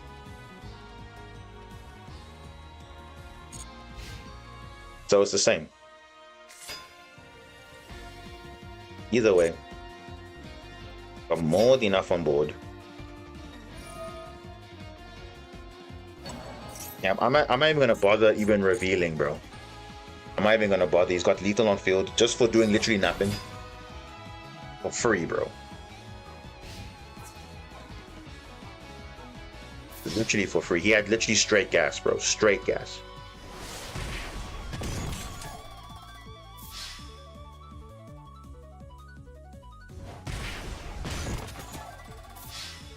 We've been over this, Bacon. We've been over this. We're running these cards because they will come up.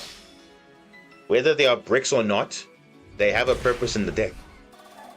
So even though, yes, we don't like seeing them going second, it's fine. You can use them to search your MST and whatnot. It's okay. But it forces out things. But it doesn't... we can't now have discussion of, okay, should we cut cards now? Because that's because saying, why not cut the canine cards? Because they also technically start going second also. But they give you an extra line of play. So it's the same argument. Most cards are good going first, but of course, most cards suck going second. It is what it is. But we play them because it gives us a chance to kind of give us options in the game.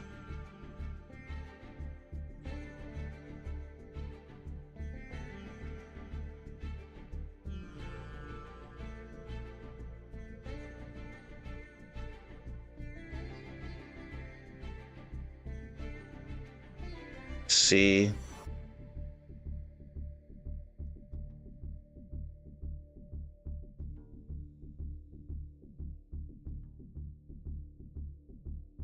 Let's see where we at here.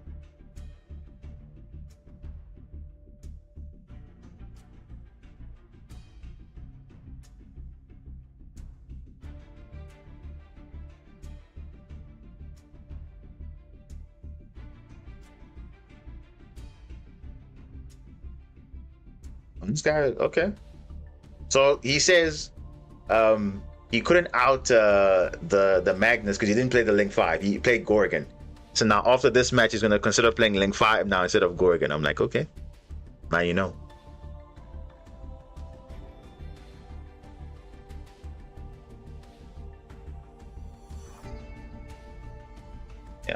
Yeah. He said he couldn't out that board game too, so at least you know, despite having all that stuff, he couldn't actually directly out it, so it's perfectly fine.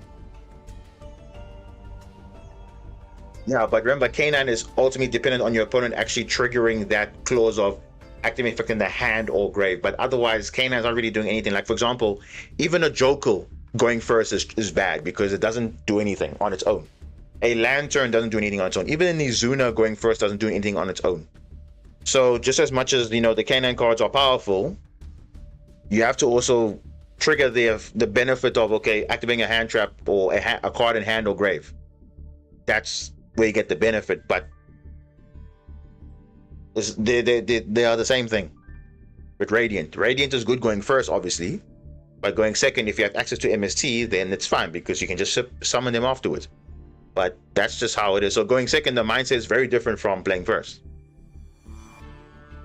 And obviously, it's not like we don't have ways to kind of counteract going second. But of course, if your opponent has disruptions for that interaction, then what can you do? You can't do anything. That's literally that. But anyway, GG's to them. They literally had straight gas both games. The only difference in game one was I had draw, but they still had straight gas regardless. So the same thing on their side. They're running multiple engines because they know Sprite going second is bad. So they have to play things like Fiendsmith or Castura to push through the board. Same argument for them also. Like you can say, oh, but now these cards are also kind of bad going second or whatever, but they give you the best chance of, pushing through boards. Like he even said, now you saw the game two, he had all the gas, whatever, but he couldn't actually break the board. So we can't see their decks. Okay, now we can't because he disbanded it, but it's fine. I could have saved the replay and then we could have looked at his deck, but it's fine. But it's okay, guys. It's fine. It is what it is. We can't do anything about the shuffler just not making sense, so it's like fine. But okay. Let's just continue on. Again, it was just an experiment, so we'll probably just see how it goes next time, but it's fine. Let's go back to the regular deck. Because now watch, now we go out of a meta weekly. Let's see what happens now. Let's see what happens. How good is this hand? Oh, look at this now. We just left the meta weekly, now look at this hand now, bro. Look at this hand. You cannot tell me that there's no some sort of like shuffler element here. There's no way, bro. Like, look at this hand. This hand is God tier, bro. I don't even care about Fua, bro. I can play through Fua.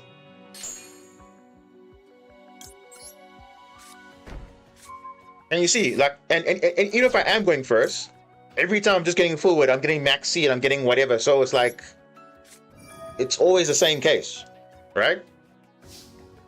So you see, again, it's not me, bro. It's not the deck. It's literally not the deck. Because remember, this is the same deck list that we took.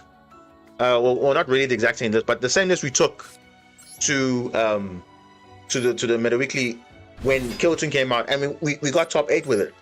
The same list, bro. Only 2 cards were different. One less MST in place of a D barrier, but other than that, that's it. Nothing else.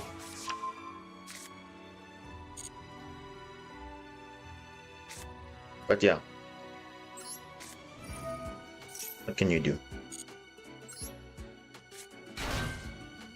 What can you generate a monster? Yeah, this is fine. So how come we get this hand when you're playing tournaments? No, we don't get this hand ever. And actually the right hand for going first, the right hand for going second, we never get that. You saw now, literally just out of a tournament. Now look at our hand that we get. Kind of crazy, bro.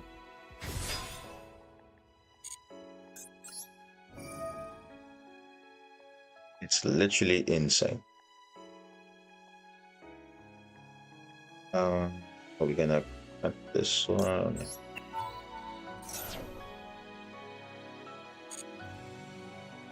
Yes, say it with me, SOS. It's the shuffler. Even though you don't like me saying it, but it's the truth. Because how can my opponent have straight gas going when they go first, and when they go second, they get either get a Fua or something? You can't tell me the shuffler is not in play. You cannot tell me that. You cannot tell me that it's not in play. You see, yeah, I think I'm gonna get. Did I normal summon yet? No, I haven't normal summoned. I want to play around. Yeah, let's just play around this. But hey, I'll leave it up to you guys. You guys will decide for yourself whether it's a shuffler issue or the deck issue or whatever, but I can tell you for a fact it's not the deck. No matter if you switch to non-engine or not, it still functions the same way, whether we like it or not. I think I'm gonna go straight into Lupus. I don't see any reason why not to. Because then I can use layer 19.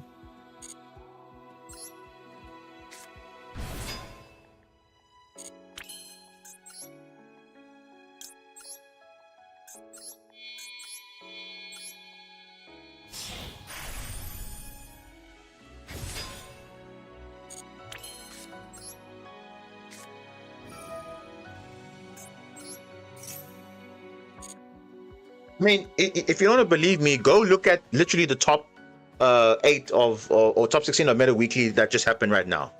You tell me if the shuffler makes sense or not. You literally tell me if that makes sense. Because how was it that the hero player in top 4 bricked so badly? In top 4, by the way, the guy bricked so bad. There's no way this guy went all the way to top 4 and only just to brick. That's when the shuffler is screwing you over, bro. Literally. Oh wait, why did I?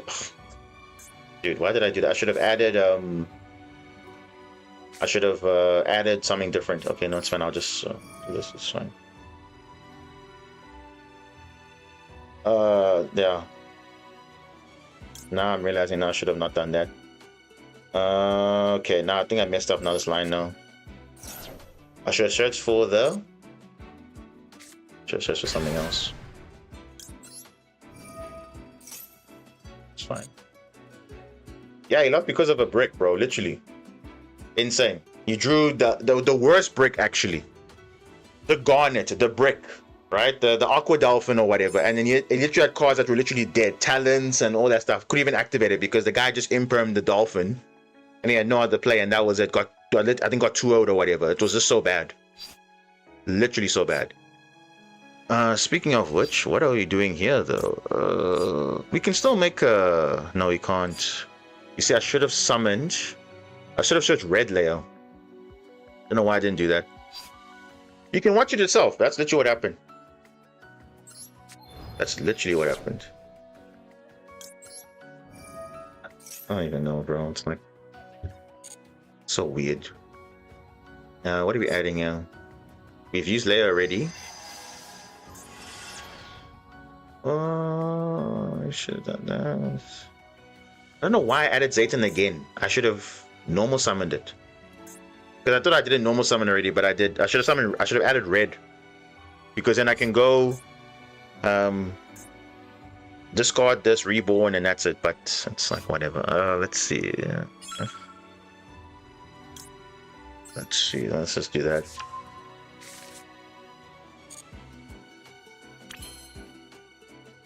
Two discards, not one. What's underneath here?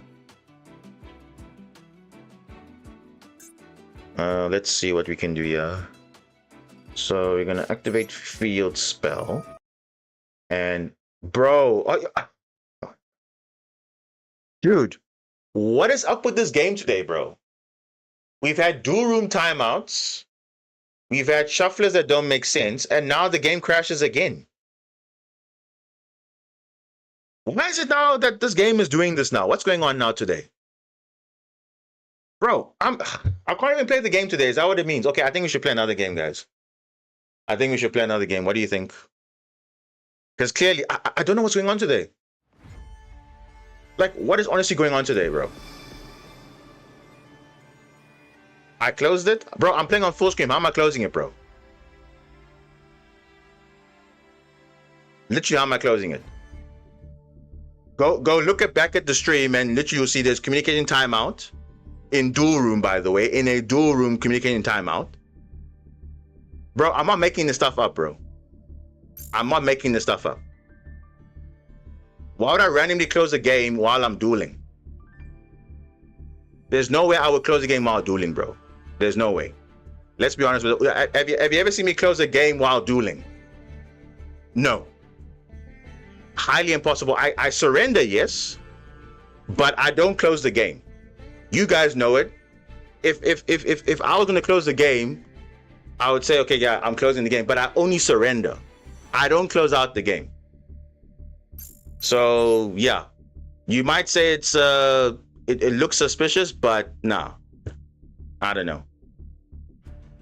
And remember, I'm playing in full screen. I don't have the means to just, okay, I can close the game, or no, like I have to literally like go to the menu, go out, surrender, and close the game.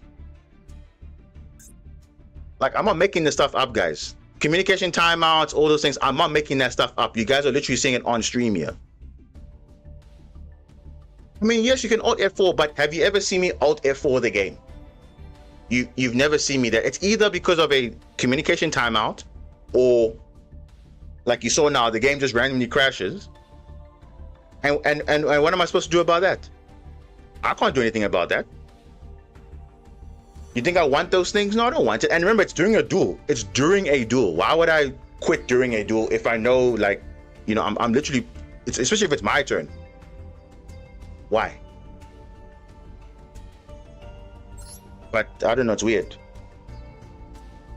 And just like the communication timeouts, it happens randomly. It literally happened in the duel room, like now in the Meta Weekly, it literally just happened. So how is it that I'm deliberately doing that? If I really want to close out, say, okay, guys, we're not going to play this, done. Like, I've never closed out the game by willingly close out the game. I only surrender. But to close out the game, yeah, I don't think so. Not willingly, that is. Not willingly, that is. Because, kid, I don't know. Today is like not my luck today. I don't know. Let's see. This hand is okay. It's kind of decent, right? But let's see. Let's see what happens. How many hand traps they have? I don't know. Okay, Ash. That's fine. It's whatever.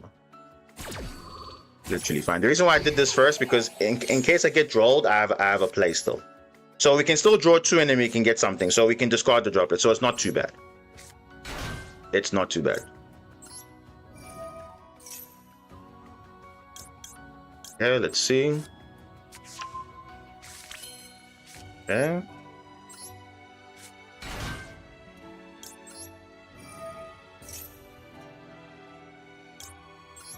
Vision.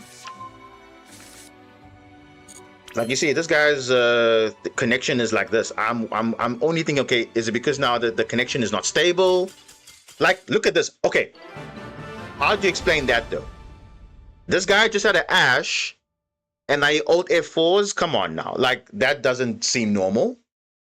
It could be that he's playing on the phone, and the server's not stable. And you cannot disagree with me on that one, because people have said that the playing on the mobile is not stable, and I've said it is not stable because look at that. All he had was an Ash, and are you telling me now you just now Alt F4s or whatever? No, come on. Like, look at that. How do you explain that now?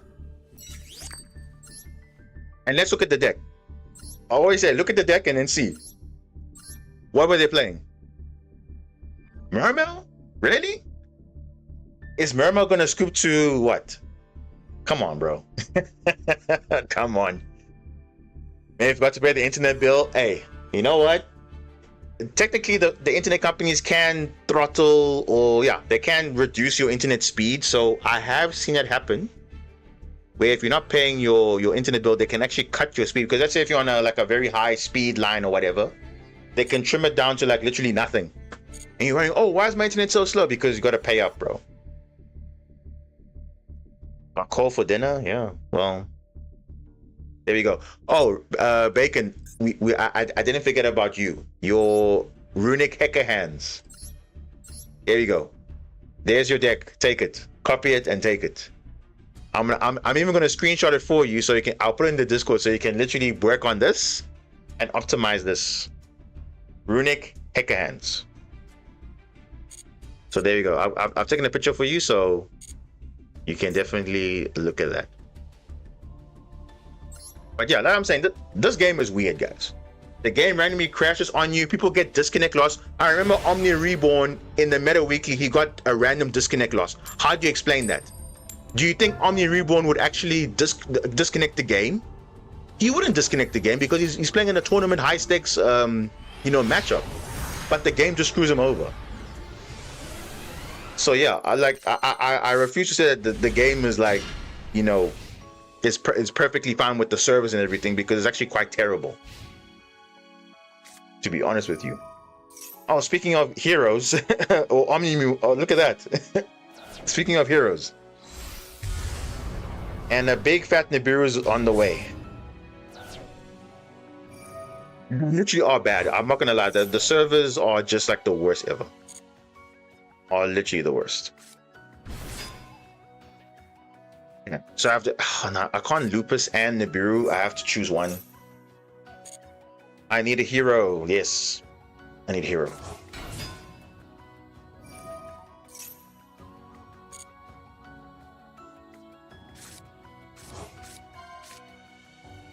So yeah.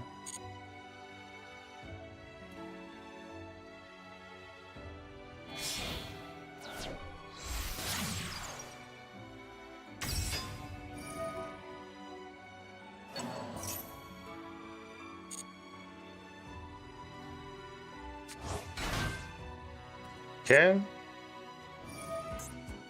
I'm letting him to do the full combo until the end main phase, and then just give him a big fat Nibiru.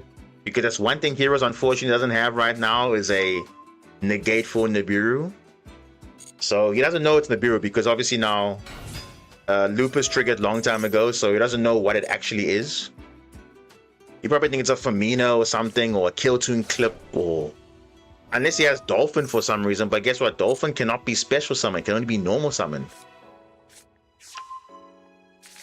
He's very locked into heroes, yeah, but yeah, Dark Heroes, right? Yeah, Dark Heroes. Dark Heroes. Dark Heroes. Yeah, in a main phase, Nibiru, and that should be done. So he's making his full, because he doesn't actually know it's Nibiru, because remember, Lupus triggered earlier, so I'm just giving him the bait. Let him commit to the full board, mass change, everything. Like, bro, he's gonna have a field day, yeah. When we play Nibiru though, it doesn't affect a single one of the meta decks. Well, so it doesn't necessarily affect them, but it definitely affects you. So you have it as a cross-out target. That's why we play it. It is a cross-out target because it can be used against you.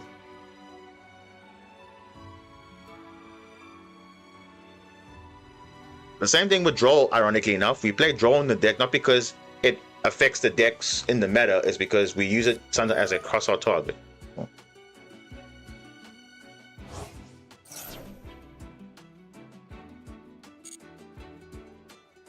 Nibiru cross-out target with K9? It's crazy. Yeah.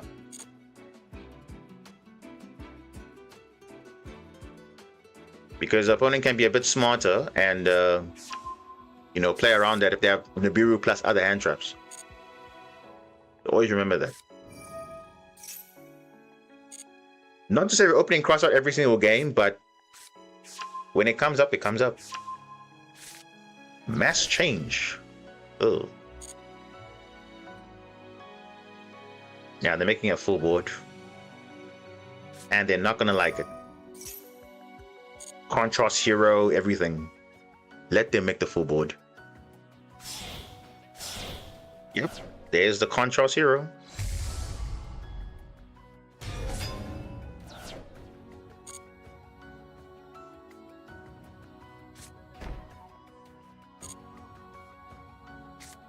Okay. Set 3. Whoa, okay. Oh, set 4. Whoa. This guy's got some non-engine, huh? Well, give it up for Nibiru. Yep, destroy his own cards, it's fine. Whatever. Hero has a turn skip? Nah, they can't turn skip. They can't make Cosmo Neos. They can make another contrast hero if they... No, they didn't make contrast. No, they didn't make contrast. Dude, what are those back row cards? I'd love to know what they are. Destiny Hero. I'll keep Lupus in hand so I can use it as a combo piece. Yep. Requires all the Neostrations, yeah.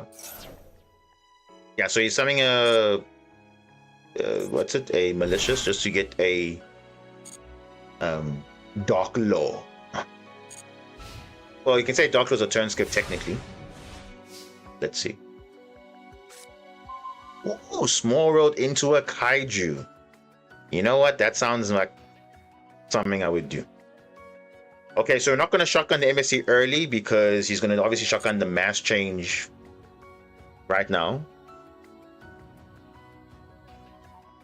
Right now. Yeah, there it is. So it doesn't make sense to do it early because he will just shotgun it immediately. So okay. Dark Law, which you can just crash into with Nibiru, but of course DP is going to come back next turn. You know, all that good stuff. So we technically can't crash into it. Technically. Standby phase, it comes back. D-Hero. Okay, Phoenix Enforcer makes Nibiru like literally nothing. Okay.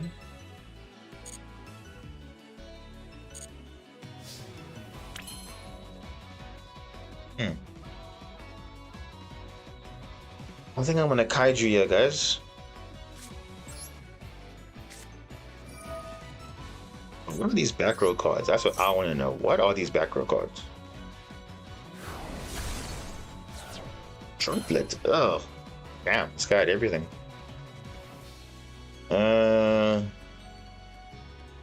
If I go case for K9, you'll use DPE to pop it. If I go small wheel, you'll randomly banish.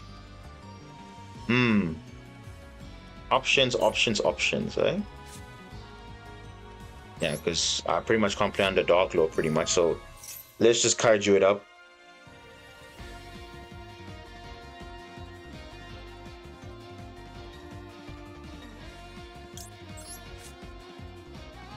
Kaiju it up.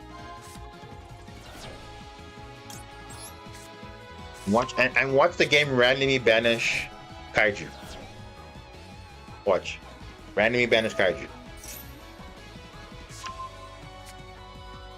What did I just say now? Oh my god, this game, bro. This game is so interesting. What do you call that, guys? Is that just, oh, it's random, or like, wow, the card you just searched just got banished? You can't make that stuff up, guys. You can't make that up. I literally just said that. I literally just said they're gonna literally snipe the one card I just searched now. And they say it's random. How is that random? That feels like cheating, bro. Nah, guys, come on now. Come on. Literally, bro. That is what we call... That's just straight up cheating, bro. That is cheating. Okay, he's not going to activate to destroy that case of K9. Interesting. The game is against us. Well, that's what I've been trying to say, but people think I'm crazy because I'm saying, oh no, it's not the shuffler, it's your deck building. Bro, come on now. You're worrying about things that you definitely don't control. We don't control those things. We only control the deck, bro. Okay, what do we add here? We haven't normal summoned yet.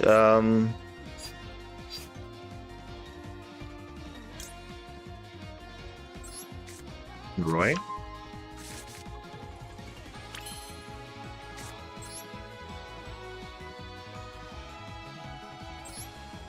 Yeah, guys. That is literally a thing.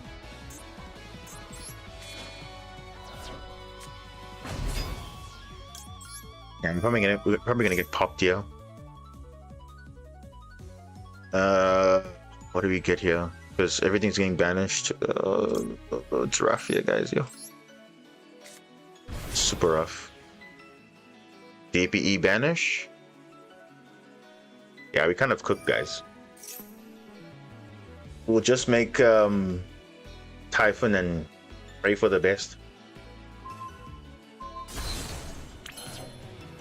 Yeah, we'll just make Typhon and we'll just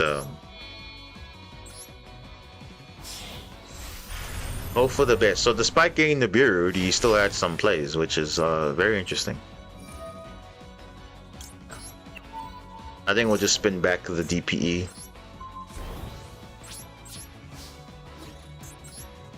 Yeah. It just goes to show today is not my day. I mean, clearly, look at that. Everything's just not going well today. So that's what I'm literally saying. I think we should really change the game. I don't know. Because clearly, I don't know, it's not working today. It's clearly not working out for us.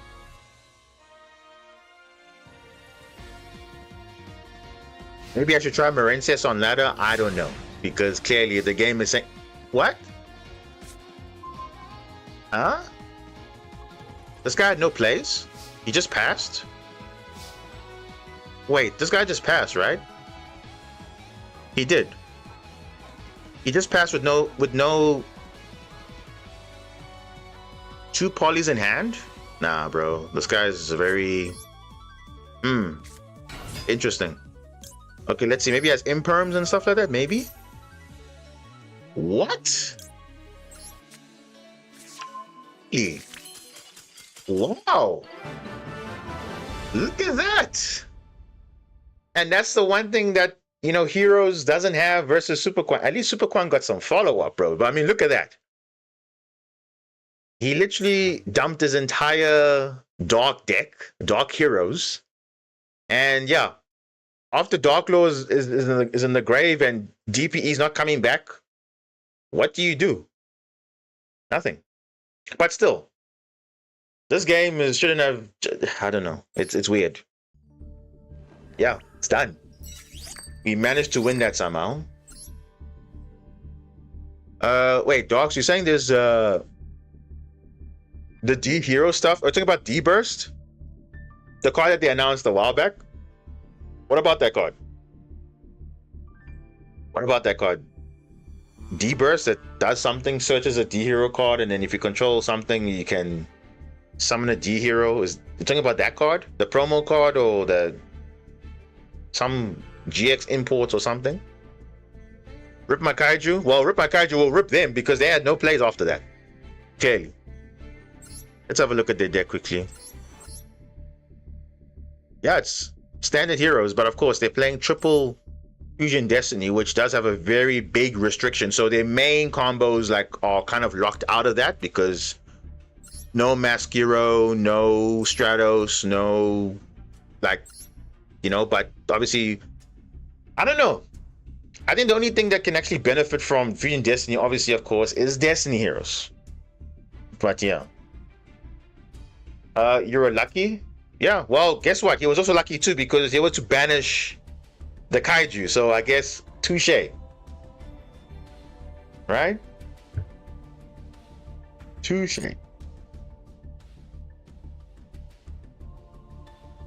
Yeah.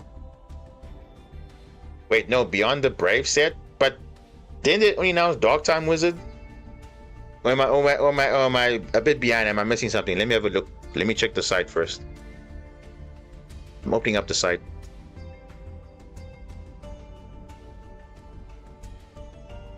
Because you look at Dark Time Wizard the other day, I've been doing some testing with it. And yeah, I think it's actually a pretty good deck in concept. And also, guys, let me just also emphasize, let me just open it up quickly while we're here. Just to show you that there's a crazy interaction that people don't know with the new Dark Time Wizard stuff. Let me just see. Where is it? Oh, wait, there. Destiny Hero. Okay, there we go. There's Destiny Hero. We'll look at those cards shortly, but I just want to go look at the Dark Time Wizard cards again and just show you this very broken thing that I discovered. Because remember we were saying, oh, some of these cards should be a one-off and whatever. This Panther Warrior is 100% a 3-of. It is so actually good, especially with the the scapegoat, the scapegoat spell. This is super broken because the scapegoat tokens have it's not even an in card. It's an in card effect where if a dark time wizard monster would be, or a card you control that mentions dark time wizard would be destroyed by battle or card effect, you can destroy one of these tokens instead. That's in the tokens effect. It's not like a thing that needs to be when you resolve scapegoats. It's just like forever, provided you have tokens. So if you want to destroy something, okay, the tokens can be used instead. It is crazy good. So this actually actually helps you to kind of help you in the grind game, and also the Foolish Grave Robber, I just realized, can actually be kind of splashable in any deck, because if you can use Foolish Burial, you can dump this card because you can dump any spell or trap you want. Then you can banish this card, and then you can literally set an opponent's spell and trap from your opponent's graveyard. So I didn't even look at that. I was like, whoa. This is actually kind of broken though, like generically. So any deck can just splash in Foolish Burial, dump this card, and then you can just reset an opponent's spell or trap or whatever card you're looking for, take it.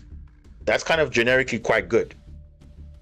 So that's the other thing. Then Reversal Box is actually kind of broken as well, because the counters, it's every standby phase you get to roll a dice. So provided you don't have, let's say if you have a few counters, you can roll them until obviously maximum of 6.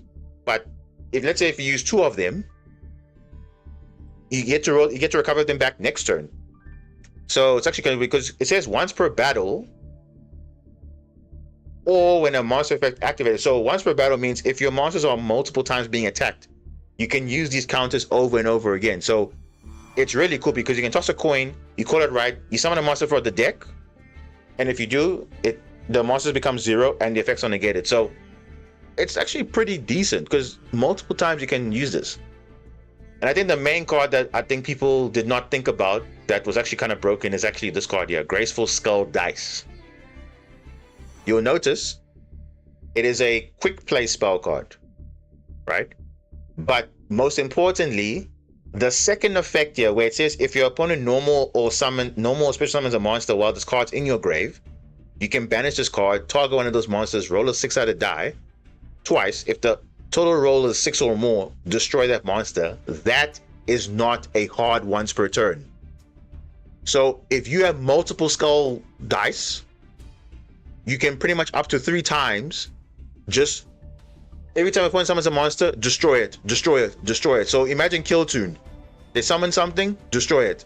They summon something, destroy it. That's kind of broken though. The second effect. The first effect, yes, it's whatever. That's like a lingering effect of getting attack and your opponent losing attack. But the second effect, the Graveyard effect, it's actually quite good. So you actually don't actually play this card as a 1-off. You actually play this as a 3-off. Because remember, it can be used as discard fodder for the Dragon Knight. The Dragon Knight searches 2 spell or traps with different names, discard a card. And also Dark Time Wizard itself can add a card that mentions it. So you don't have to necessarily add another, that clause where it says add itself back. That is for free. So you can search one or search a different card. Then obviously Dragon Knight can search 2 more cards, discard a card, and then you're pretty much not losing value at all. So having multiple Graceful Skull Dice in grave is actually more interruption. So it's actually quite scary. On top of your wall of defense, and also the Panther Warrior, being a disruption, summoning either a Jinzo for traps or a Fisherman, which also loops itself every single time. It's pretty broken. This card is also quite cool because obviously it gets quite high in attack, and also it's unaffected by activated monster and spell effects, so not by lingering effects, so do note that. But damn it, I think by doing my early play testing, this actually might be pretty good. And ironically enough, you could play this in Super Quan also, because rank 4, you could actually do something here. Just saying. Because remember, this can tribute any monster. from the hand. So you can tribute a white layer, tribute a black layer, a brick, right? Summon another level 4, 2 level 4s, get layer 19 or something, get another star, and you can keep going. That's pretty good. Just saying. That's text normal. You already make rank 4 with normal. You know what I'm saying? It's an option. It's there. Because remember, if you have a layer 19, you don't care about your or your normal summon. You don't care about that. Or if you have a Z8, you don't care about normal summon. I'm just saying it's an option because that's the only engine I can see from if we were to use this. You can literally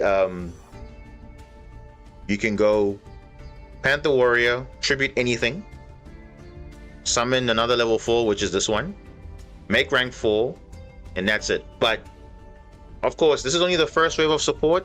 We'll see later on if they make more support for this thing, but that's just from my playtesting that I've done. But you can definitely run this as a little engine, just saying. I also tried this card as well in Umi, and oh my gosh, this card feels so broken in Umi, like it's crazy. You already have the Mega Fortress Whale that pops a card and destroys, right? Now you have another card that also does the same thing. Because remember, the Mega Fortress Whale is only during the opponent's battle phase, whereas this one is during any phase. So yeah, it is kind of more broken. So you have like this loop of just destroying your cards and all that. So Umi might be a thing again in the future, just saying.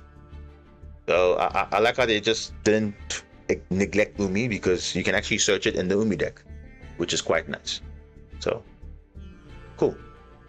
So that's just something I wanted to just mention about the Dark Time Wizard, because the Graceful Skull dice is actually not once per turn. So if you have multiple in grave, it's actually a good thing. Okay. Someone mentioned Destiny Hero support. Let's see how good it is. So it's also from the same set.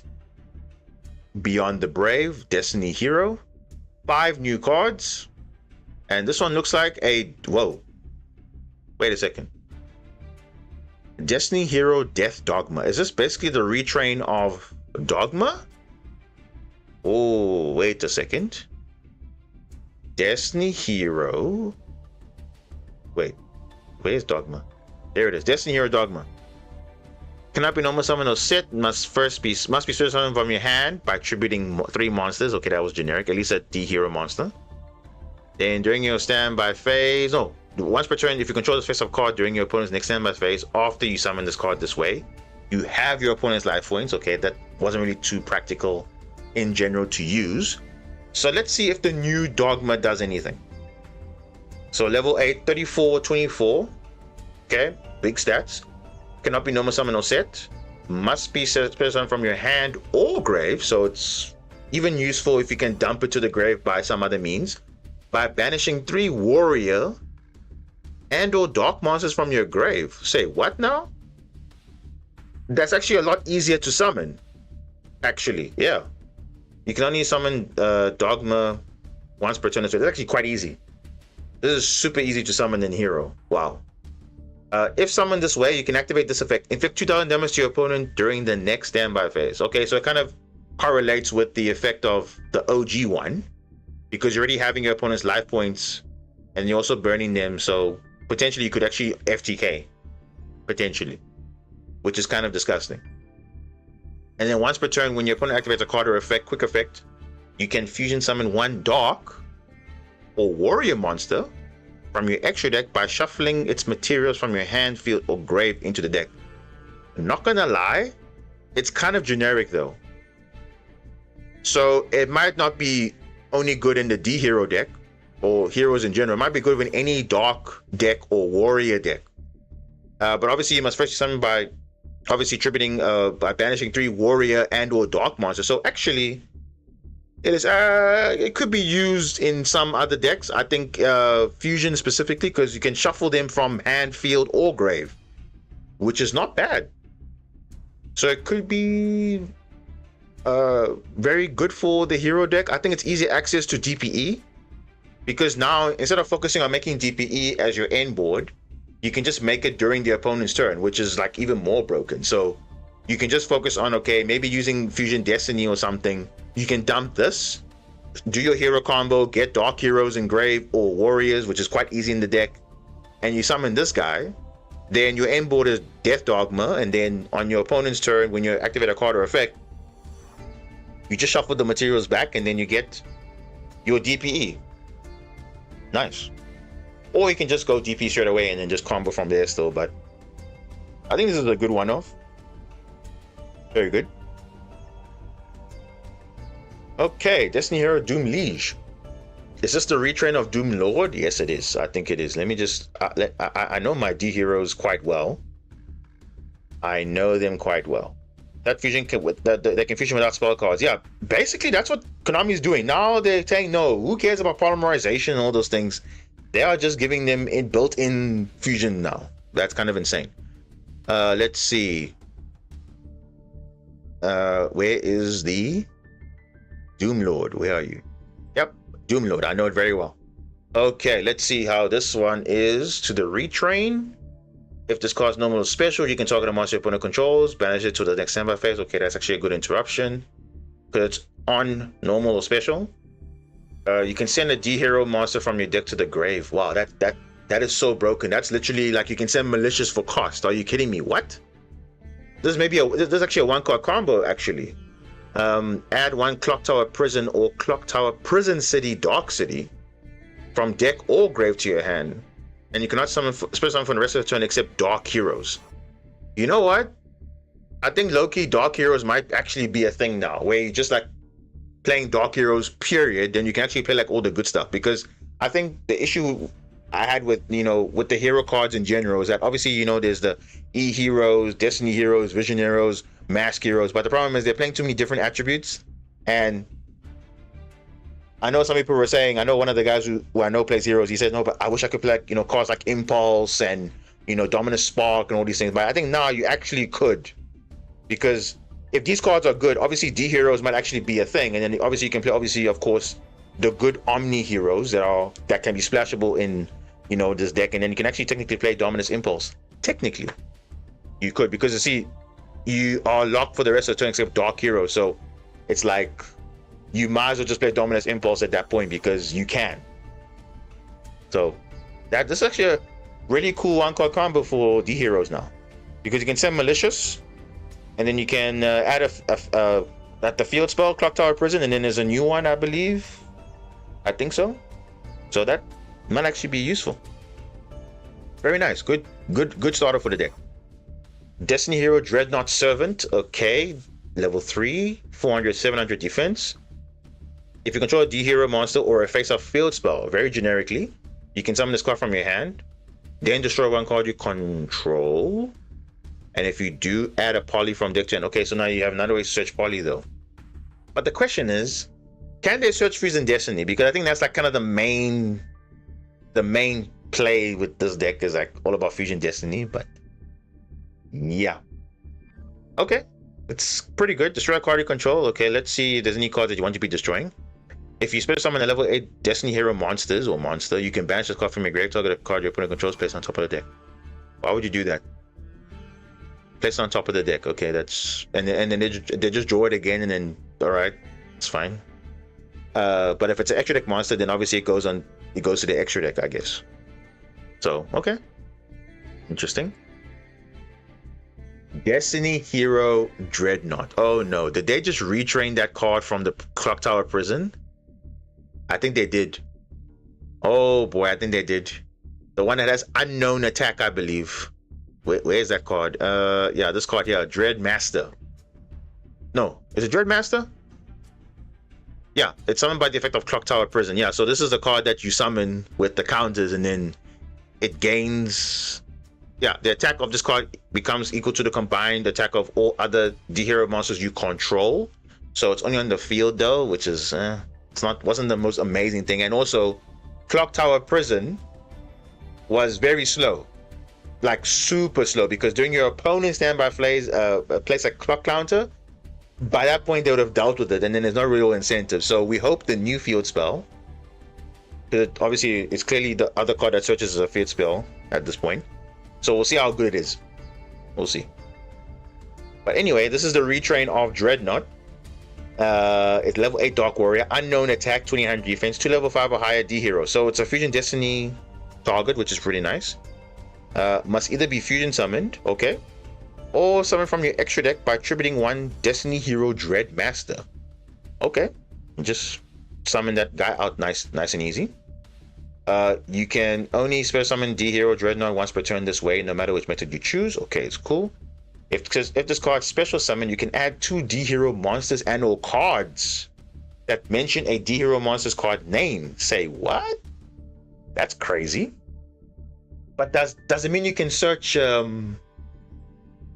Fusion Destiny? No, it doesn't mention a Destiny Hero card's name. It doesn't mention. Wait, Fusion Destiny. Let me check. Destiny Hero. It doesn't mention a Destiny Hero monsters. No, it doesn't. Because if it mentioned something like, no, can I search Fusion Destiny? I don't think so. Because it says it must mention a Destiny Hero monster's card's name.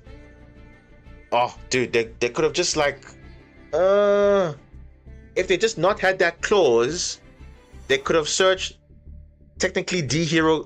Oh, dude, that's kind of insane though. They kind of missed the ball with this one. They could have actually allowed it to search Fusion Destiny, but it's kind of fine though, I guess. I mean, there are other cards that mention a Destiny Hero's name. So let's have a look. Destiny Hero, we go spell. Let's see what cards can be searched off this. Yeah, so they can mention, okay, not Dr. D. D-Force, because it mentions Destiny Hero Plasma, so you can search D-Force. The other ones just mention a D Hero itself, but don't actually mention a D Hero monster's name. Yeah, it doesn't mention. Yeah, that's. Oh, okay. D Burst. Oh, okay. There we go. D Burst can actually be searched because it mentions Destiny Hero Dogma. So you can actually search D Burst, and actually it's pretty good because it can target a face or spell you control, destroy it.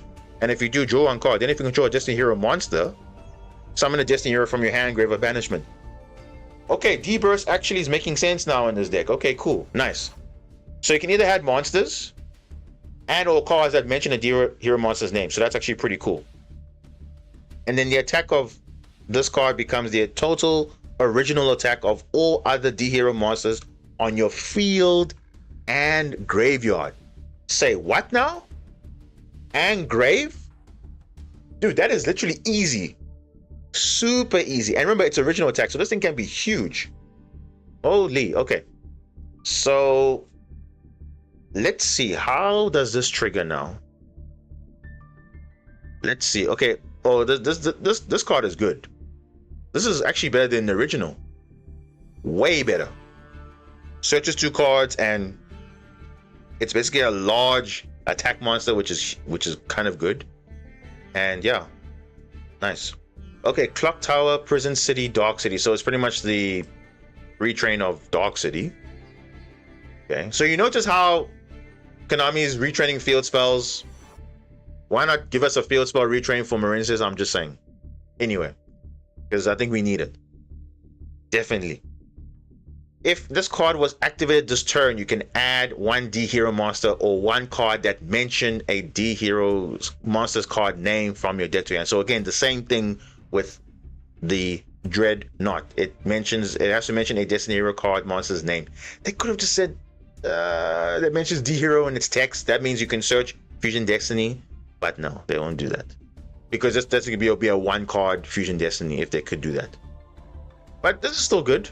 So 1 card combo technically, because I can search a D Hero monster, so you can search the Doom Liege, send a Malicious, get your combo going. So it's actually pretty cool that they made it more consistent enough.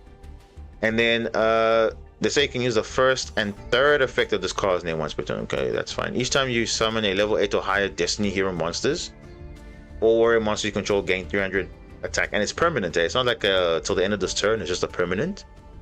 Obviously until they leave the field. And if this card is destroyed, you can summon 1 Destiny Hero monster from your deck. Oh, that's cool. This is treated as a special summon with Clock Tower Prison. Oh my gosh, bro. Dude, this is kind of broken. No. This is broken now. So the fact that they said this is treated as a special summon with Clock Tower Prison. Literally, Dreadnought says it must be summoned that way. Literally, it's Dreadmaster. Where's that card? Dreadmaster, where are you? Dude, that is broken. Oh my goodness, dude. Because Dreadmaster can only be special summoned by Clock Tower Prison.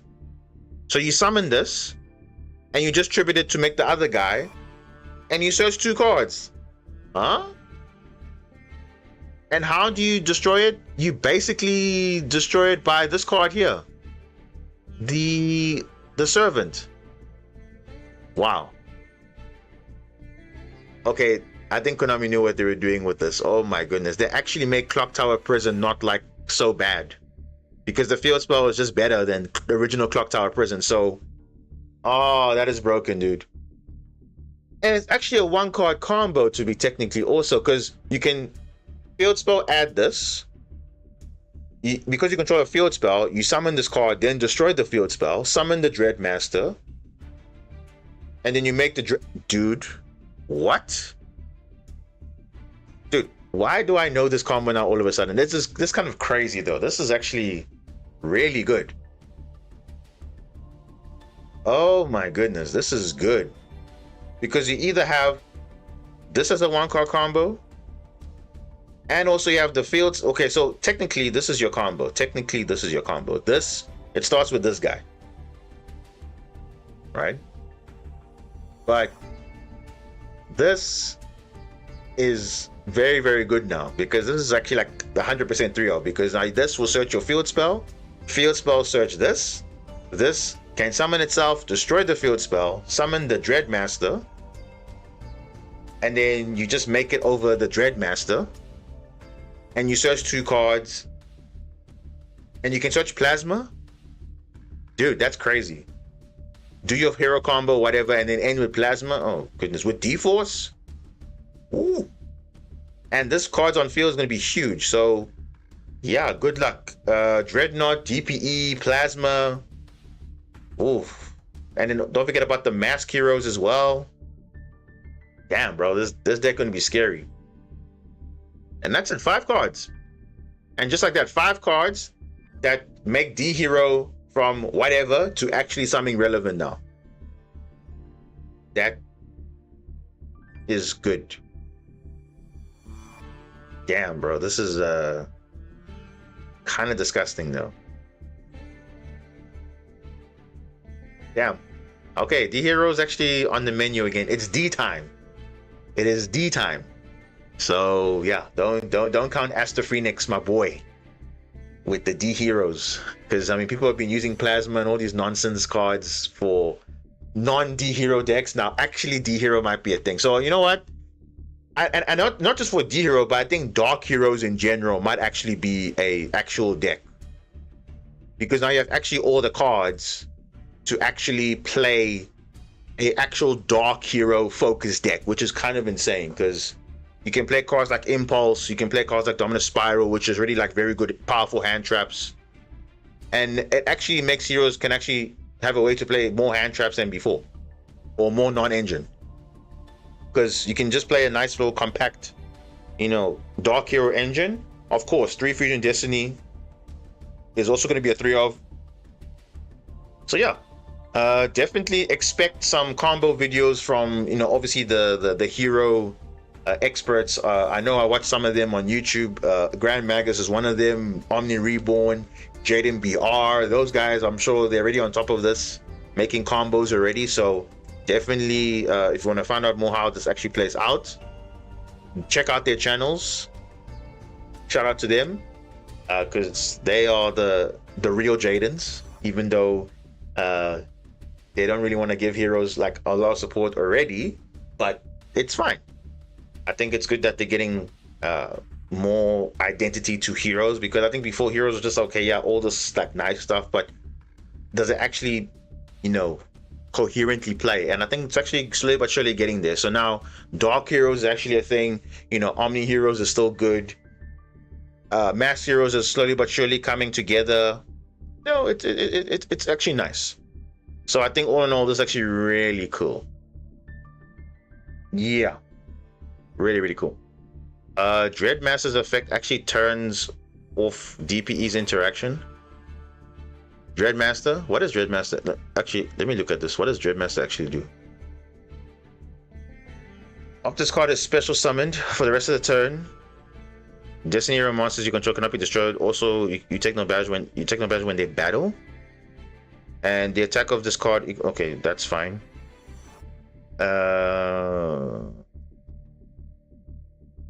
Okay. Yeah, I think the main thing is this deck is crazy. That's all I can say.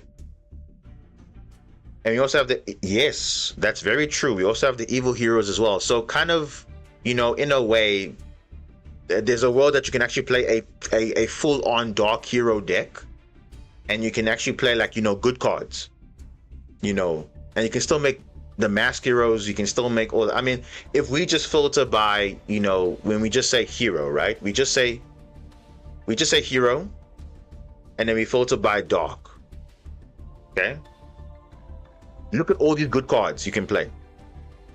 Literally insane. Just look at all these good cards you can play. Obviously, Vision Hero Trinity, of course, is like the OTK enabler. You can play, obviously, of course, your D heroes with your Cross Crusader. Malicious is a no-brainer. You're gonna be playing that. Shadow Mist is also pretty good because you can obviously dump it with Vion. Contrast Hero, obviously D Plasma. Is Ferris back on the menu? I know people were putting it away because it was kind of not doing anything, but I think in the Dark Hero deck this actually is really good. Obviously increases all. Okay, these are kind of like people don't really like this engine anymore because it kind of bricks, but I mean, why not? You playing a Dark Hero focused deck, cool, great. And yeah, look at that, you still got all these nice Dark Hero monsters. I mean, look at that, Dark Law, you got Malicious Bane, you got Dustopia. You got so many good cards, and especially now with the new support cards, you actually have a actual Dark Hero deck you can play, and you're not playing bad cards too. You're actually playing very good cards. So all in all, I think it's really cool. Yeah, I think for the D Hero players, it is D time. D time. Yeah. No, I like it. I like the set already. I think it's really good. So beyond the Brave, I hope there's some nice other support that's going to come for other decks, because so far it's really good. And again, some don't need crazy cards or crazy support, just need a few to keep going. But so far, pretty impressed with that. Okay. Yeah, honestly, guys, today has been kind of rough. I mean, we tried playing some duels. It didn't really work out too much. Had some crashes, communication timeouts. I don't know. The games are just being weird today. I don't know. I think we need to kind of just reset and probably just reconvene again another day. But yeah, I don't know. But yeah, I think the Dero stuff is really good. Is really good. I think it definitely has some potential. So I might actually again probably go look and explore that combo again. On actually putting an actual Dark Hero deck, because that will be quite unique. And it can actually be competitively viable. So can I show a deck list? Where's your deck list?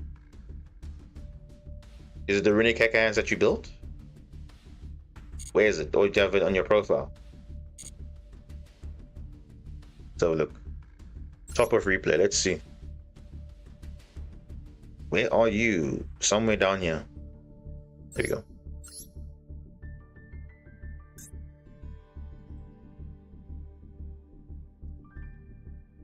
You say just a deck list.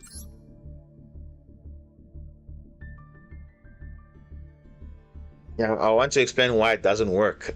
So you took no, but this isn't your this is your deck, not the one that I copied now earlier. Um, but yeah, let's see. Why doesn't this work?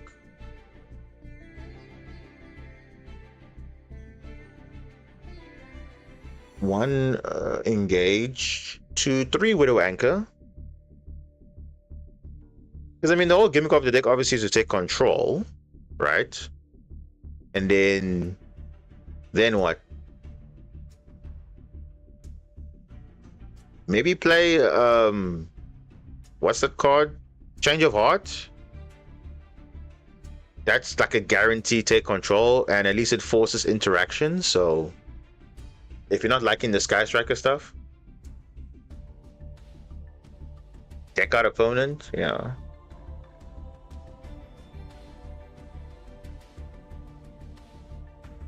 Okay.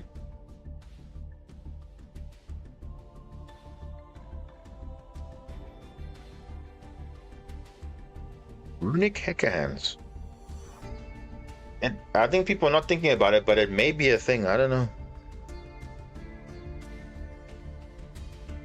In your test, Sky Striker and Radiant gives more, then it's fine.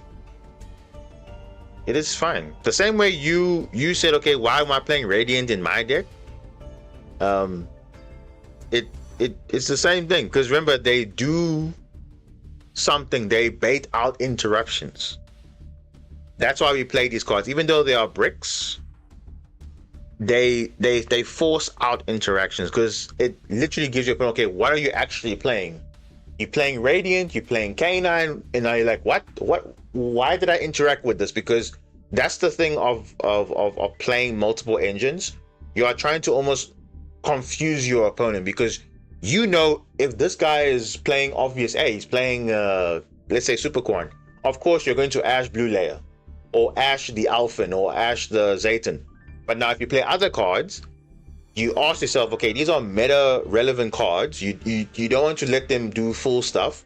So of course you want to Ash those ones early, or they don't do anything and then they hold on to the Ash for no reason, and then now you make up a maybe a Gossip Shadow or a Ripper to stop an interaction, and that's it. Yeah, obviously striker cards don't brick. Technically, they never do. Even Typhoon Vision, if you have a quick play, you don't really brick also. But again, it's all about if you draw them. If you don't draw them, then that's it. Because the same thing in my deck. If I don't see any Radiant cards, but I want to see them, and I don't draw them, it is what it is. Same thing with Canine. If I don't see Canine, it is what it is. Even though they can't kind of do something against this specific matchup, I don't see it. But the same thing, going second, you don't want to see Hecker Hands, but guess what? You're going to see it. So we can't pick and choose what we want to see and don't want to see. But we design our deck in such a way that, okay, if we see this, it's fine. If we don't see it, it's like, okay. Because that's one thing that the deck building does not really take into account. Because yes, you can say, yeah, I want to build my deck for going first, but now we know in Master Duel, we can't do that. We have to give ourselves the best chance of, okay, if we are going first or second, we have ways to interact with our opponent, bait as much interruptions as possible until we go to our last resort. That's pretty much what the game is now in Master Duel. That's pretty much what it is. Just like what our opponent was playing also. They were playing Castira, they were playing Fiendsman, because they know if they are playing pure Sprite, they're going to lose to very, quite a few interactions if you have them. But generally, Sprite can play quite a bit with their engine, but I don't know, they wanted to play more because, again, they want to interrupt, they want to have maximum interruptions, and that's what we're also kind of doing the same thing. Maximum interruptions, maximum ceiling. So obviously, as at a minimum, make a Magnus, but on top of that, if you can make a Ripper, that's great. If you can make a Gossip Shadow with MSC, that's great. If you want to make all three, that's great. But at the end of the day, it's still coming down to the same stuff. But yeah, that is there. That's why I won't run it until I just use my old version, which is blind second.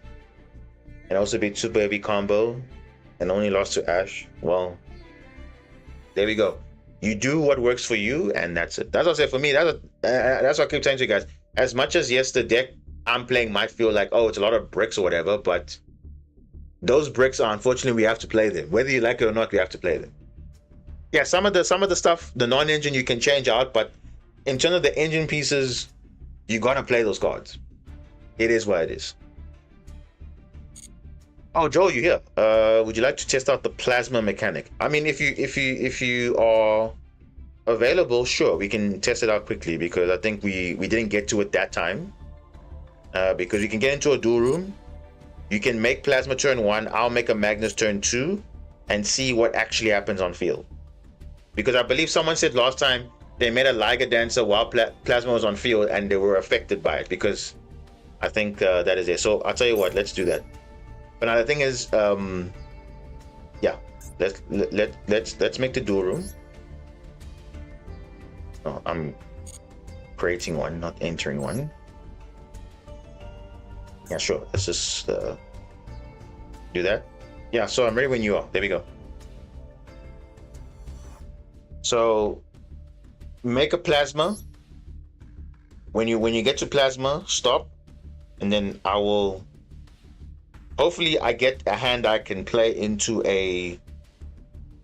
Oh, but actually, wait. I'm trying to think. If plasma's on field, how would I get to it? Because all my stuff is negated. I'm just trying to think now. No, I don't. How's it actually going to work? Because if you make plasma on field, negate face-up cards on your opponent controls while they control them. So how do I actually get to Magnus naturally? I'm trying to think now.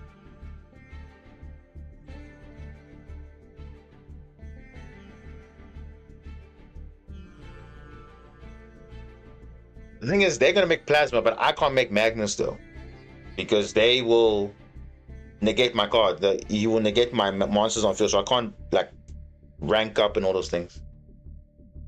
But remember, we've already proved the point. You saw now in that duel against Gorgon.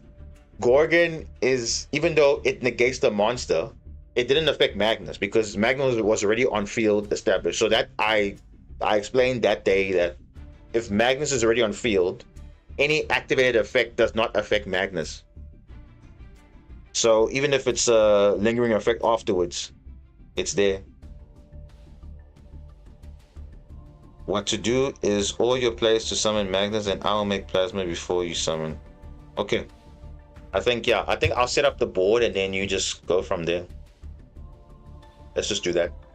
So I'll set up the 3 XCs. You get to the point where you make a plasma, you tribute 3 monsters, and then I make Magnus immediately, and then we see what happens. I think that's when it can work. So we can basically just get the setup, and then when you're about to make plasma, then pass turn to me, then I'll make Magnus, and then we'll see what happens. Oh, sorry. What am I doing? I didn't see the code. Yeah, I have to give you the code. There we go. So there's the code. Let me put it in here. You guys can join, but I don't think it's ideal. But there it is. There's the code there. Room ID. Can see the code there. So I won't post it in the chat, but only for Joel to see, because we're just doing an experiment right now. Because we said the theory was if a monster already unaffected is on the field already, it is not going to be affected by anything. Even a card like Gorgon. You saw Gorgon was summoned. It didn't negate the monster because it was really unaffected, so it is fine. Okay. Let's do. Time Tree, welcome. Tenpai sucks in this format. Bro, who's playing Tenpai in this format? I don't know. Those guys need help. Seriously, they do. Okay, I'll go first because my combo's a bit weird. And Sky Strike, I don't know. You like Sky Striker? Oh, yeah. What's good, man? What's up?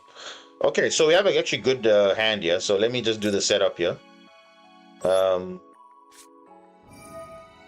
Let me just do the setup very quickly. Ideally, no hand traps. We're just trying to do an experiment here, just to make it a bit faster. We're just trying to get to the point where we can make a Magnus. I'll stop, and then you can get to a point where you can have 3 monsters on field. You make a plasma, and then you immediately make plasma, and then I will immediately make Magnus. Connection.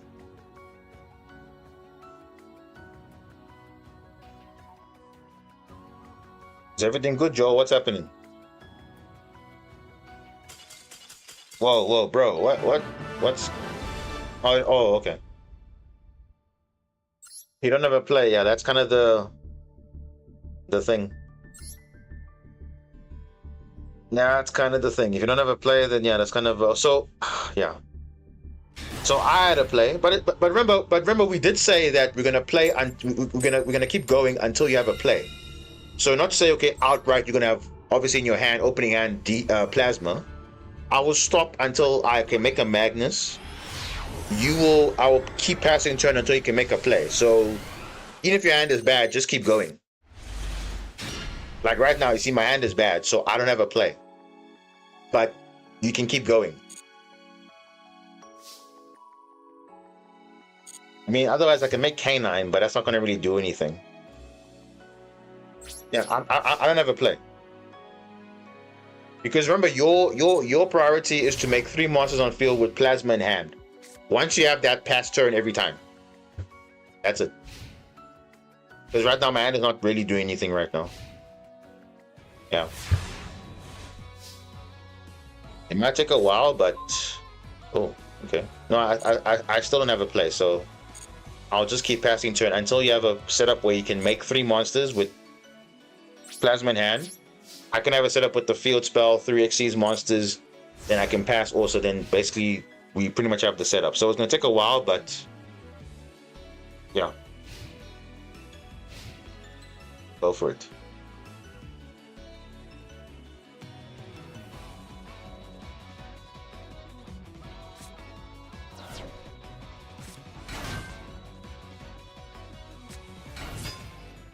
Rizio?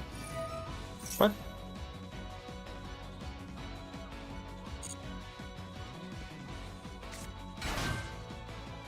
This came from the zoo. How was the zoo? Okay, so you're saying you have the setup. Is that what you mean now, Joel? You have the setup now. I still don't have the setup, but I'm gonna make it anyway. Okay.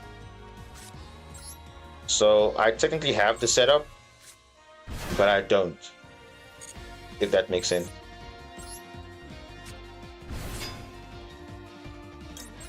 Yeah, so I don't really have the setup yet, but yeah. I can make the rank 5, I can make the rank 3, I don't have a rank 7 yet. So I'm just getting myself set up so that it's a bit faster. But yeah, I think that is what I'm gonna do now.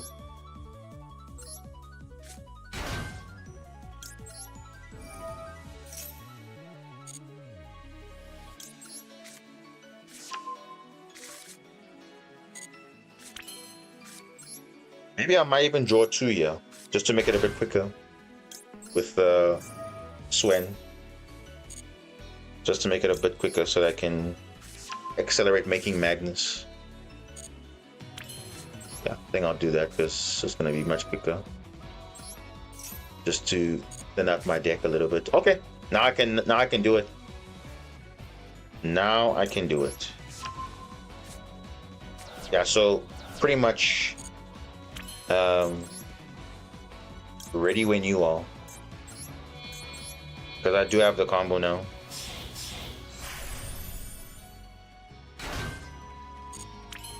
So I'm pretty much just need field spell and that, and I'm good.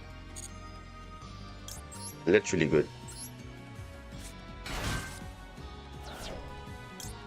Yeah, so I pretty much have the setup. So all I do is add the field spell, and then next turn I'm pretty much good.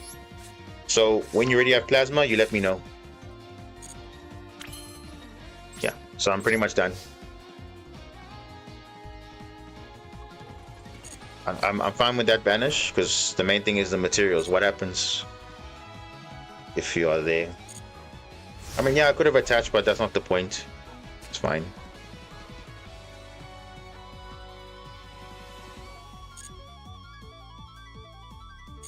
So I'm basically ready to make Magnus. So it's literally when you are ready to make Plasma. Okay. So we are ready. All right. So what happens when D Plasma is on the field and I want to make Magnus? Let's answer the theory right now. So let's see. That's what we're doing now on stream now, right now. So my opponent's going to tribute 3 monsters. He's going to make Magnus. And let's see. What will actually happen? Will Plasma affect Magnus or not? So there's big Plasma there. There we go. So right now my monsters are negated, you can see. Right? And notice they're already face up, right? So it's pretty much a one-sided skill drain according to this, because it says negate the effects of face-up monsters your opponent controls them while they control them, right? So there. Okay. So let's see. Kaiju, that's kind of funny. But okay. We're gonna see now if I need to use the Kaiju or not. So it's actually a very good practical experiment here. So I'm going to now make a Magnus. I'm going to overlay. First of all, I'm going to discard first and then make my final Xyz material. I'm going to discard Ghost Spell. So let's see what actually happens. Will Magnus be affected or unaffected by Plasma? Then now I'll kind of put in the same category as, you know, what we think. So now this is the moment. Here we go. Let's see. We're going to use the field spell. We're going to rank up into Magnus. Let's see. Is Magnus going to be affected or not? Let's see. See what happens. We have to look for the lingering effect. Okay, there it is. You can see there on field, you can see there the effect is negated or cannot be activated for some duration. So it basically works like a skill drain. So if there's a so remember I said earlier in the previous stream, there are activated effects and then there are lingering effects. When cards are unaffected, they are unaffected by activated effects. They're not unaffected by lingering effects, because if the lingering effects are already on field, it's already a condition applied before they are summoned. So that's why you see as cards like skill drain and those things work on unaffected monsters, because it's the lingering effects that they are not negated from. It's only activated effects, so it's kind of inherent. But yeah, there we go. So even though I can activate it, it'll be negated because it's a continue. Because remember, you're not activating an effect here, right? You're not activating an effect, so that's how it is. So it's similar, because you remember Exploiting Noir. Basically, people were playing Rescue Ace Impulse because Impulse can target the Exploiting Noir, but then obviously that affects the player, not the card. So even though you are targeting the card, it's the same. It is a continuous effect. Is that how it works in the TCG and OCG? Yeah. But the TCG works sometimes is a bit different to the OCG, but I think in the OCG it does resemble what happens in Master Duel. So yeah, Master Duel's rulings are not wrong. It's usually right. So because the lingering effect supersedes whatever happens on field. Even if a new monster is unaffected or whatever, it doesn't matter. So there it is right there. But if it was the other way around, if Magnus was on the field already, you see Magnus, when it's summoned, the condition is lingering, unaffected by other card effects. But if now Plasma summons the field, it doesn't affect Magnus, because if Magnus is summoned, it is unaffected. But now when Plasma is on the field first, then any card will be affected by that lingering effect. So there we go. There is the theory debunked, essentially. So that's why I say it's always good to test the theories out. If you're unsure about something, just go into a duel and duel with someone and test it out. And that's it. There we go. You had a question, you were unsure, and that's it. But that's how it is. There we go. So now you know, Joel, there's the answer. So pretty much the plasma works like a skill drain. That's pretty much how it is. Skill drain. Yeah. I think, like I said, that was a very good, bit of a debunk situation. But yeah, like I said, I think we've ran our luck for today. So for those that joined just now, yeah, you can just literally watch the stream back on YouTube, or on Twitch if you want to. It's also there as well. But yeah, we've had kind of unfortunate luck today. Like, I don't know. It's just, again, I'll keep saying it all the time, but shuffle is not on my side, bro. It's literally not. The game is also not on my side because we got disconnects in the duel room. Like, literally, our first game was a communication timeout in a duel room. Not even on the rank ladder. So definitely the servers today are not correct. And even then, after that, in ranked, I also crashed again.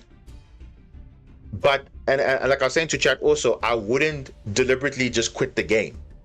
I'll only surrender, but I wouldn't literally alt for the game. That is no, that's not.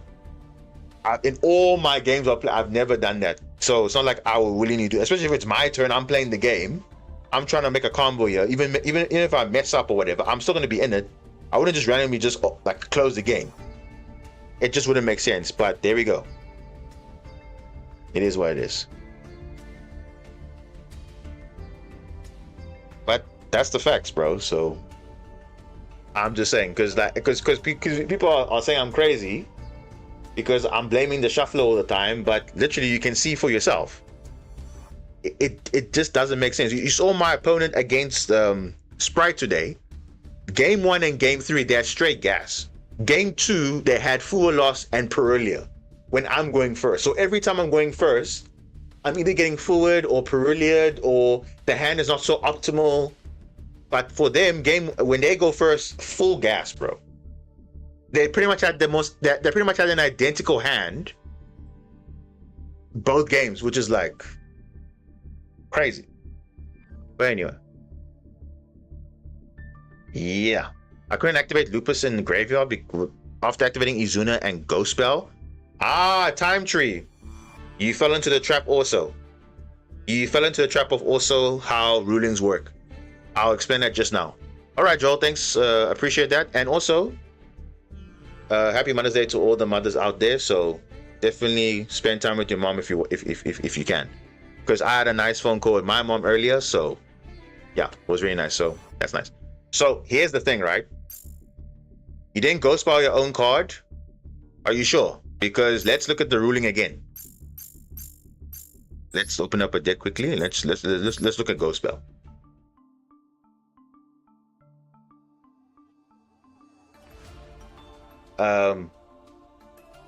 Yeah.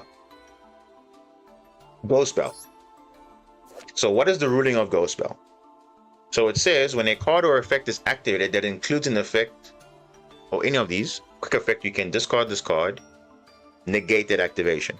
So notice, negating the activation, not negating the effect. And we know the difference between negating the activation versus negating the effect. If you negate the activation, which means that card was not activated at all. So even though you activated it, if Ghost Spell negated it, or better yet, if Baron de Fleur negated it, because it also negates the activation. Same thing with Borrelot Savage, it negates the activation, right? Those cards say you did not activate the card at all yet. But if you negate the effect is different, because most cards say you can only use this effect once per turn. You see, you can only use this effect once per turn, but also some cards also say you can only activate this card once per turn. So difference between activation versus the effect.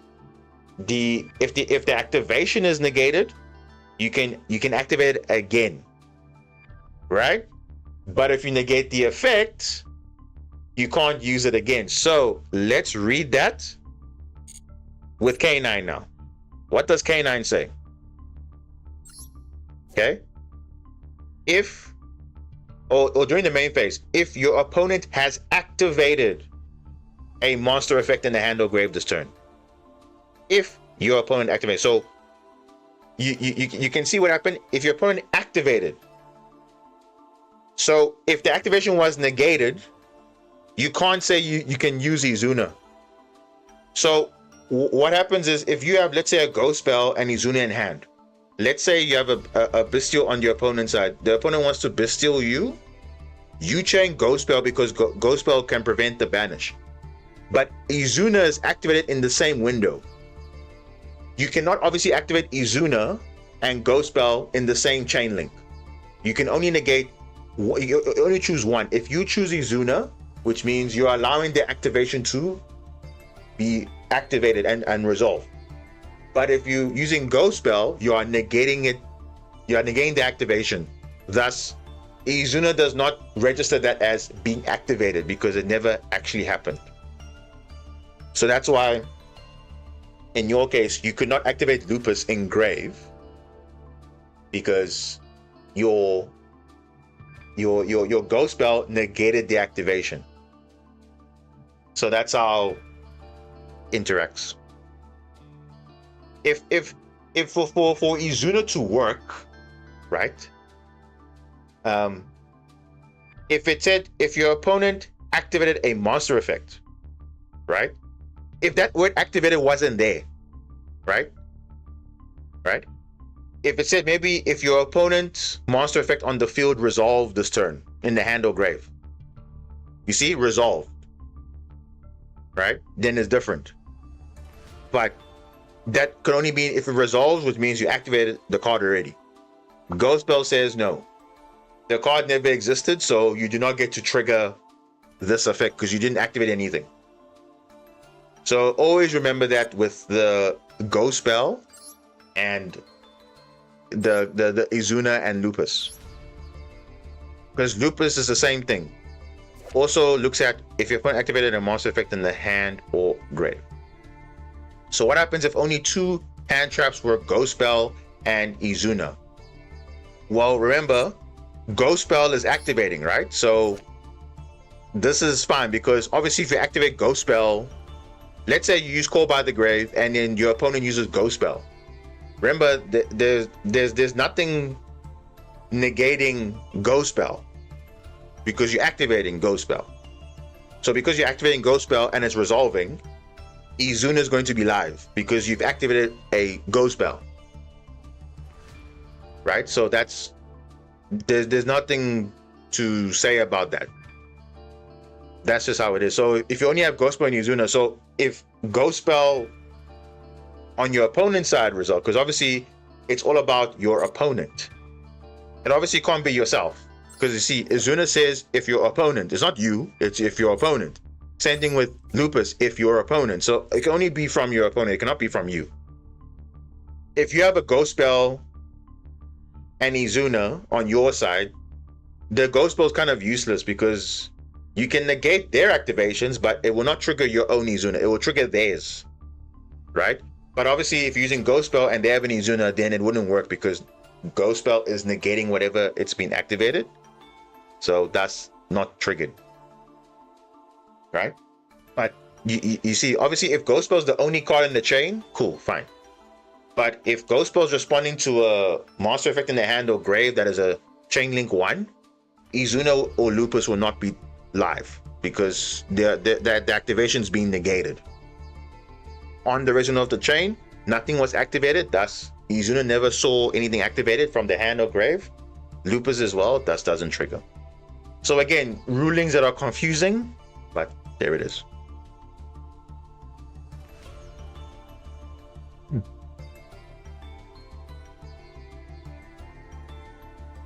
It's really easy to see, and Chainlink has a different animation if I remember. Which is that? What are you saying, Bacon? You have a simple solution? What solution is there? 2 priests. Any quick thoughts on Megalith? Okay. Can I say this very honestly with you? Megalith is very good. Okay. The only problem is the format doesn't allow it to be dominating. That's it. That's the only thing I can say about Megalith. It has very good cards. It's actually quite splashable in other decks. And this will be very good in Genesis also. And again, I'm being honest because this is very good, right? You know the normal rarity event that happened in 2022? Megalith was one of the best decks because look at that. Most of the decks are rares and normals. Obviously now they got URs now and SRs, but this is a very good deck in a very simplified format. So don't sleep on this deck because it's actually quite good. Negating the effects doesn't, but the lighting until it is chain link where you used it. Maybe in the Duel log somewhere it shows that, but the main thing is just wording. That's basically it. It's just wording. It is literally just wording.